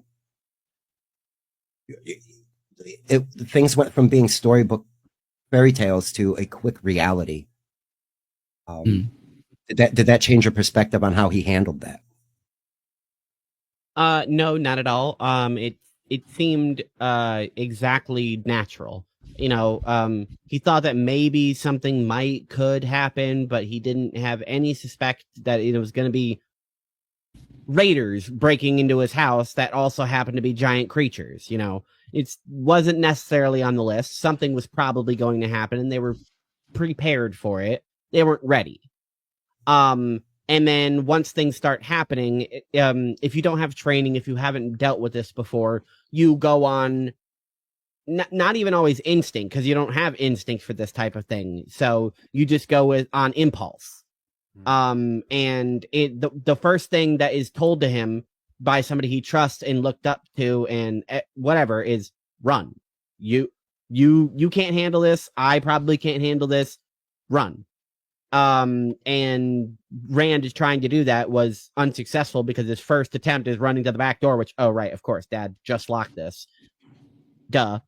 And handling the situation kind of just progressed naturally from there. He jumps out, he lets the dad know there's more of them. The dad goes to where he thought he was, and then he's like, no, Dad, I'm over here, not over there. And then he tries to lead them even further away, ends up getting hurt in the scuffle. Could have got hurt in the house or out of the house. Doesn't really matter when or where he got hurt. But I think Rand handled it, like I said, naturally. Whether it was good or not, it's all subjective. You have people breaking into your house trying to kill you. There's not really a right way to handle it. So I think it just makes sense. You know, he hid, he did what his dad told him to. And even when he thought he was being attacked, he was like, all right, I'm ready to fight. And, you know, and tries to attack his attacker, which turns out to be his dad. But, you know, all of it makes sense. You know, maybe it's not the best decision he could have made, but what other decision could he have made? As Eckel said, even if he had his bow with him, which was at the house, what is he going to do? Stand in the corner of the dining room and be like, oh, hold on a second. Bam. Okay, got you. Oh, crap. That arrow didn't one-shot you? Hold on 1 second. Let me grab another arrow guy. Okay. That's not really an option that he had. No, he's not the short answer of all of that, I think it made perfect sense. It was a shitty situation, but they both made the best out of it that they could have. Luke? Just I'm gonna piggyback off of what Annie said. It was cool. You don't expect someone who's never fought to hold his own. He's going to have to run. Excellent. And if he had, like, we'll just say, if Rand had, you know, stepped up and like his dad got knocked over and he grabbed the sword and was suddenly like, all right, I'm John main character time, and just like killed all the Trollocs and then was like, woohoo, you know, that would have been boring, you know, that would have been stupid. So now it made sense, and it felt good the way it happened. The only difference here, he never cuts the cart. He uses the cart and the horse never took off. He takes his daddy back into town with the horse and cart. Lazy. What? So Bella was just posted up at home. Oh, hey, there's 5 monsters remember, attacking my homies. All right, I'll just wait here until you guys just let me know if you need me. I'll be right here. I think that's what the book did better than the show, because it had more than one Trolloc attack. So, but where the show did, it was a beefy Trolloc, like he was huge. Where this one, there's 5 of them. He handled them. Let's say he killed 3 out of the 5. I'm sorry, that weird character talking one decides to like hide somewhere and peep the house. Oh, I'm smart, and then he ends up getting murked himself for being stupid. But you know, so I guess you could take the good and the bad and show, you know, fuck that, we're keeping the horse in the cart. That's how you're getting your daddy back into town. But it kind of served the same purpose in both dynamics. Gotcha. So it was cool there. So I have a slightly different perspective with Rand, specifically like how he dealt with this situation. He's very much an obedient boy, a very good boy. Like his dad tells him run, and even against his instincts, he runs because he's like, my dad knows better. He's telling me what to do, so I'm going to do it. And I think Annie kind of accidentally kind of came across one of my points with it as well. He'd probably just get in the way if he was. So he's kind of like helping his dad as well by being like, you sort that stuff out without worrying about me accidentally getting killed in front of you. But what I think is different to you kind of saying, well, he did what anyone would do really, is that the moment he realizes my dad can't do what my dad does, he kind of goes, no, shut up, Dad. Like, give me that sword. Like, you rest. Right, I'm going to have to go get this. No, it's dangerous. Yeah. I'm going to have to. Like, I'm going to have to just step up and do it. I know he's like, just let me rest. He's like, no, if you rest, it's cold, you've got a fever, you're probably going to die. He's weighing it up and he said, he's like, probably going to die anyway, so I'm going to have to go back now. And he kind of, as much as he's like, yeah, I listen, he's also very much in his head, but I've got to do what's right and I've got to do what what I should do, you know, regardless of what my dad's kind of saying. So a big shout out to Rand. Like, Rand, if you're listening, man, good job. That's a really good way to describe it. I think that's a really good character development for him. He has a accidental coming of age moment. Do I just stay here with my father, or do I disobey him to try to save him? Yeah, for sure. That's- For sure. Go on, That's Square. what I was hoping you guys would notice, that he stepped up. Like, Mm. not every. Could you see Matt stepping up? What would he do? Would Rand or parents step up? Would any of the other villagers are way more emotional than Tam. He has a level-headedness about him that I don't think a lot of the other people would have had, and that reflects in how Rand is raised. Mm. He stopped and was level-headed and was like, I got to do what I got to do to keep my family, the little family that I have left, Yeah, alive. for sure. And so I was hoping you guys had saw that, and like you just mentioned, a little coming of age moment, just kind of in passing. It's just a little one, though, just a little one. Only. And It's actually a kid who listens when you tell him to do something, because most stories you tell, run, save yourself. They'll stay there and try to help you and get in the way, and you both get fucked up. he also realized that too. He's like, "What would I do?" He picks up a hoe handle and it's like, "What the? He's like, that's What am ridiculous. I thinking?" Yeah. After he I'm gets an idiot. to safety, he's looking at what would I do with this? This wouldn't do nothing, and he just chucks it. Mhm. So yeah, he grows up real quick in a short amount of time there because of that.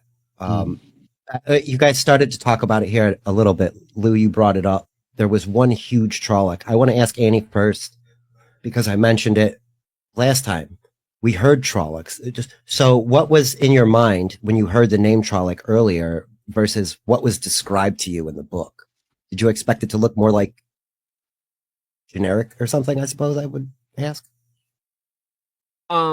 Specifically what I had in my head was a creature from Guild Wars 2. It's like it's like a minotaur, but it's like a goat, and so it's got the hooved legs, kind of like a satyr, going up to like the midsection, and then from the midsection up, it's like more of a hulking man shape, but then goes down into like clawed hands. There's patches of fur, maybe like bald chest. Depends on the Trolloc. Some are furrier than others. And then when it comes to the head, I pictured it probably had horns, but not necessarily like ram horns, more like straight horns, like that, like imp horns. And then the only thing that I guess didn't really like fit into my thing is like they have like wolf like muzzles with like a human eyeballs. So other than their face, I felt like I kind of had an idea of what they would look like. Annie, I'll give you a bit of a spoiler. So I don't know if this is a spoiler, but they're just like us. They all look slightly different. Yeah. So one description that you read, some have boots, some have hooves. Yeah, exactly. So that they're not all when you see orcs, they all pretty much look like the chimera same, creatures. But that there's some that are like kind of more wolf, more horse, more cow, or whatever. Right. Bad examples, none of them. But that they all kind of look different. They don't all. And it was described as they were coming in that some of them had boot sounds as they walked, and some of them had cloven hoof sounds. Yeah, that's why I was trying to get at. They are all very different from each other, but not so different that you wouldn't know what it is. I'm curious to ask you what it is. Yeah. Right. How was the makeup in the show? You showed the horns before, like you had a good idea of what a Trolloc should look like. Did they do a good job in the show, both you and yeah, I mean, I just Googled an image because Annie kind of hit it. She hasn't seen the show, and she's going off of the description not even a description, just the sound, and going off of how we kind of painted the picture, and she did very well. So It was kind of cool how she's like picked up on subtle little things and kind of made it look like the show did in this essence, because there's no description of this first battle of the Trolloc. You just go off of it, and like I said, I just Googled an image real quick, and it's like, okay, the show did pretty fucking good. Now thinking about it, yes, especially for the first season, because some shows on the first season they might do a shitty job and then refine it in the later seasons with more money. For anyone that didn't Google it during this, just a picture like just a big beast man. He's got like an animal type head, and big muscles, and it got different body parts depending on what beast it's made out of. Yeah. Yep. Accurate description. That's exactly how it comes off in the book. Is that they're hodgepodged. For sure. Echo? Yes, real quick. Yeah, I just will second that. The one thing I did like in the show was the Trollocs. I thought they did them pretty damn well. So yep, thumbs up. Show that no longer exists. Right, Spurgy, let's try to, if we can, try to wrap this up, if possible. It's so Brand is crawling back from the woods, and he's stepping into his role, but his home is destroyed, and I think that symbolizes something. Do you guys think that means anything, or am I looking too deep into a shallow pond? I think symbolically it means that, the past is gone, and you can't just, okay, well, my dad's fine in the morning. All right, let's go home and rebuild our farm, and we'll get ready for the next Yuletide or whatever it is called. Yep. Mm-hmm. Beltane? Yeah. Beltane, yes. Yeah, good work. Good memory. Yeah, Beltane. I already know what happened, so.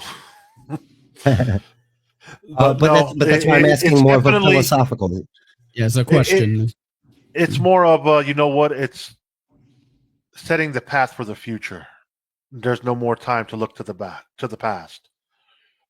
So there you go. It's more of let's look forward. We can't look backwards no more. For me, it was there's no more going home. It's done. Yeah, it's a big turning point, and I think that, and this will lead into my next thing. And I've been trying to harp at this a little bit. We keep getting a roller coaster of emotions. It's cool for a little bit, and then it's not cool for a little bit. And the not cool part fluctuates from fear, tension, to straight out destruction now. Robert Jordan dropped Tam's history in the moment of crisis like this. Why is he trying to distract us and give us lore at the same time? If I had to guess, it's because that's how real world works. You're not, you don't always get to choose when you learn things. You don't always get to choose or decide how you get to be explained things. If it were his decision, Tam would probably have gone the rest of his life all the way until his old age, and then maybe told Rand about it. But why would he do it if there was no need to? They seem like they're in a happy situation, so whatever. But now is the time, and whether I want to or whether you want to or not, this is the information that I have, and this is the information that I need to give you. And unfortunately, he didn't even really get to get all of it, because right as he was about to be like, all right, so what's the story? They get attacked. Yeah, for sure. I think why the author does it is to keep you interested while you're still experiencing like action and stuff like that. So you can be like, okay, I didn't forget about that. Even if the character is not going to worry about that for a long while, I'm remembering that. I think Rand outright answered the previous question you asked, Berg. My answer is with regards to Rand. I think he outright kind of tells us in the book, he's like, that would take so much to clean up and to fix and to repair. And he's essentially saying, thank God I'm the main character of this story, because that would be a nightmare for me to have to go do that. So, yeah. Yes. But to both of your points, though, we get told that the Two Rivers people are a hardy people. If something like this were to happen, they all right, bootstraps, pick them up, let's start rebuilding, let's do it. Except this time, it's not from a threat that was typical to them. So now he has to rebuild from something that's an even greater threat than just the weather. One more thing I want to ask, because now we're getting into the main character syndrome. Do you think this was deliberate to Rand and Tam only, or because we got a cliffhanger now? We're heading back to village. We don't know what's happening yet in the future. Do you think this was a pointed attack? Very unlikely that it is. It's described that they're even further out from the actual town than the others. So whether that's further out towards other civilizations or even further away, like south, where it says south is just miles and miles of forest. So whether they're, into the shittier part or closer towards civilization, either way, they were probably going to get hit first, depending on where this force is coming from. So short is probably not. It's probably not like, oh, okay, this is where the main character and his dad live. Let's go get him. No, it's probably, oh, there's a house here. Let's hit this house. Okay, let's hit the next house. Let's hit the next house. Okay. And Lou already kind of knows. He has an idea of why they're attacking certain homes. Well, there you go. I've got an answer to that, even though I know what happens as well. I think it does come across as if it is targeted, especially with Narg saying, well, the Midril wants to speak with you. It does, I would say at this point, you could be forgiven for thinking it is targeted because, they look around, nothing's happened. It's only, I think, us, if you're very smart, I guess, and going, yeah, but the cloak guy saw other people as well, that it makes you think, okay, so maybe it's not just Rand. But I think you could definitely be forgiven for assuming, well, we saw that guy, we went back and all of a sudden we're getting attacked, and my dad's got a sword, by the way, and he's like really good with it, so maybe there's something there. And Midril wants me to turn up and talk to him. He wants to talk to me personally, I assume, based on the comment that Narg said. So I definitely think it could be forgiven at this point for thinking, yeah, main character syndrome off. And now do your story, Rand. We've forced some people upon you. Okay, what if we didn't look at it that way and we just said, because granted, we're stopping at 5, but I'm sure if we go into 6, it still plays in and you move to a different perspective. You only base your opinion on what we've read so far, yeah. So we could really only base it on the cliffhanger. So based on what I know now, if I didn't know, if I didn't have future knowledge, obviously, because I've read the books, I would say it'd be reasonable to assume it is directed just at Rand. But for you two, you guys read the book series numerous times. I have the knowledge of what I've seen from episode 1 in season 1. So it's like, I want to get into chapter 6 because now it's like, oh shit. It's getting now 6, 7, 8 are coming up. Potatoes. Like now we're getting. We got one attack. Ooh, what happened? What's going to keep going on? Like, yeah. So anyway, right. Without hinting too much, Danny, but yeah, the pacing definitely picked up, and I felt like it was spread a little bit nicer in these 3 chapters. Going from the prologue into the first 2, I was interested and laid the groundwork. But now that something has actually happened, I got to where the narrator stops telling me the book, and I was like, darn. All right, well, now I do want to listen to more of it. Okay, so that's the point. That's the point. You should make me want to listen. It shouldn't be, okay, this is a good, nice stopping part. Okay, cool. I'll come back to this in a couple of days. It should be, shit, should I listen to the next one right now? And exactly. So that's why I asked those questions early on, because it should have been no. Or like you just mentioned, I can pause here because there's not a lot. I've absorbed what I got. I'm getting the characters. Now, like Lou said, we're on a cliffhanger. You are literally watching him drag his dying dad to the destination that he's trying to get to. I got to get back to town. I got to save my father. I got to get to right. For all I know, Tam dies on the next page, the first sentence. Who knows? And if there's people following along, this is why this is a good spot for us to break here, because then you guys can get 100%. Into chapter 6 right after this if you want to. You guys have answered every question that I was going to ask by just being yourselves. So there was a lot of that happening. I was a little more quieter today with trying to lead you into things. You're going exactly where I think you should be going to get the most out of the book. So we are going to have to wrap this up. Spurg, if you've got a final thought, and then we'll do plugs, or was that your final thought? Because it was quite a good one. Yeah, that's where I'm at. I wanted to know if you guys are like Lou. Are you sufficiently sunk into the book now? You've mentioned it a few times already throughout this episode. Yep, go ahead. I'm into the book, but 3 and 4 played like a lame TV episode, slow as shit. 5 picks up. Yes, exactly. 3 and 4 felt like filler. 5 picks up. Now I want to keep going with 6 because of how 5 ended. So isn't that I like funny, where though, we're going. I'm kind of hoping maybe we can pick this up maybe twice a week, but we're going at a pace that's suitable for us at the moment. I would say as well, isn't that funny that you really enjoyed the last chapter, whereas for me rereading it, I really enjoyed paying more attention to chapter 3 and chapter 4, as good as chapter 5 was. But yes, right, Spurg, you do your plugs real quick, and then Lou real quick, and then Annie real quick, and then we'll disappear. Okay, real quick, Echo. Yeah, I had a conversation with Annie prior to this, and she made me realize you and I are going over this book with a fine-tooth comb. We're going into details that we haven't seen before because we're not just casually listening. We're actually being analytical this time.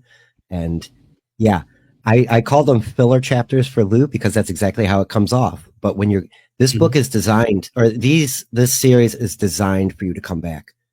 There's going to be things you didn't catch already in these first 6 chapters that are there that you're only going to know as we get to books 5 and 6 and blah, and then you're like, oh shit. And then even then you might forget and come back and read book 1 and be like, oh shit, like something that's this long that has rereadability is amazing to me. I'm very happy that you guys are interested in the writing and the pacing. I'm glad that you're enjoying the books more than the show, Lou. That makes me so happy because this is exactly what I wanted out of people who enjoyed the show and got short-ended in their storyline. You're gonna know, and nobody else is gonna know. That being said, follow me at Spurgsnake on Twitter and YouTube. Perfect. Right, that was a long plug. Lou, what's your plug? Go. Follow me on Twitter at LouTheMonster1, and you can catch me here again next week, Tuesday, when we do another episode. Annie? And if you want to catch me, you can follow my YouTube channel, Annie Orion. Otherwise, I'd like to plug Once Over with Kaylee. She does a good breakdown of the Stuttering John lawsuit with Luigi Greenberg. Go over to her channel and check it out. I'll cut that bit out. Thank you. Yeah, brilliant. You know where I am, guys. You're on my channel already. Thank you very much. And remember supertip.gg/Eccl if you want to add some of those voices. Put some comments in the show. I'll add them. They might not be directly. It depends when you send them. But yeah, it costs $5, I think, to do it. So give it a go. Right. Thank you very much, everyone. And we will reconvene this time next week, potentially. We'll find out. See you later, everyone. We walk the footsteps of our fathers, the trailblazed by our mothers. They bought the land with their blood long ago, long ago. Aiel, Ogiers, and AudioBooks, oh my.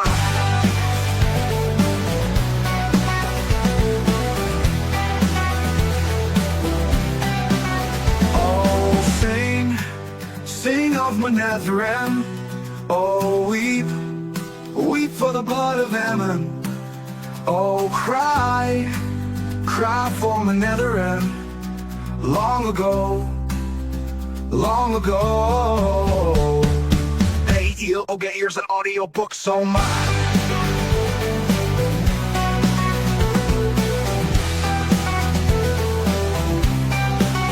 Oh, sing of Manetheren. Oh, weep for the blood of Ammon. Oh, cry for Manetheren. Long ago, long ago. Aiel, Ogiers, and AudioBooks, oh my.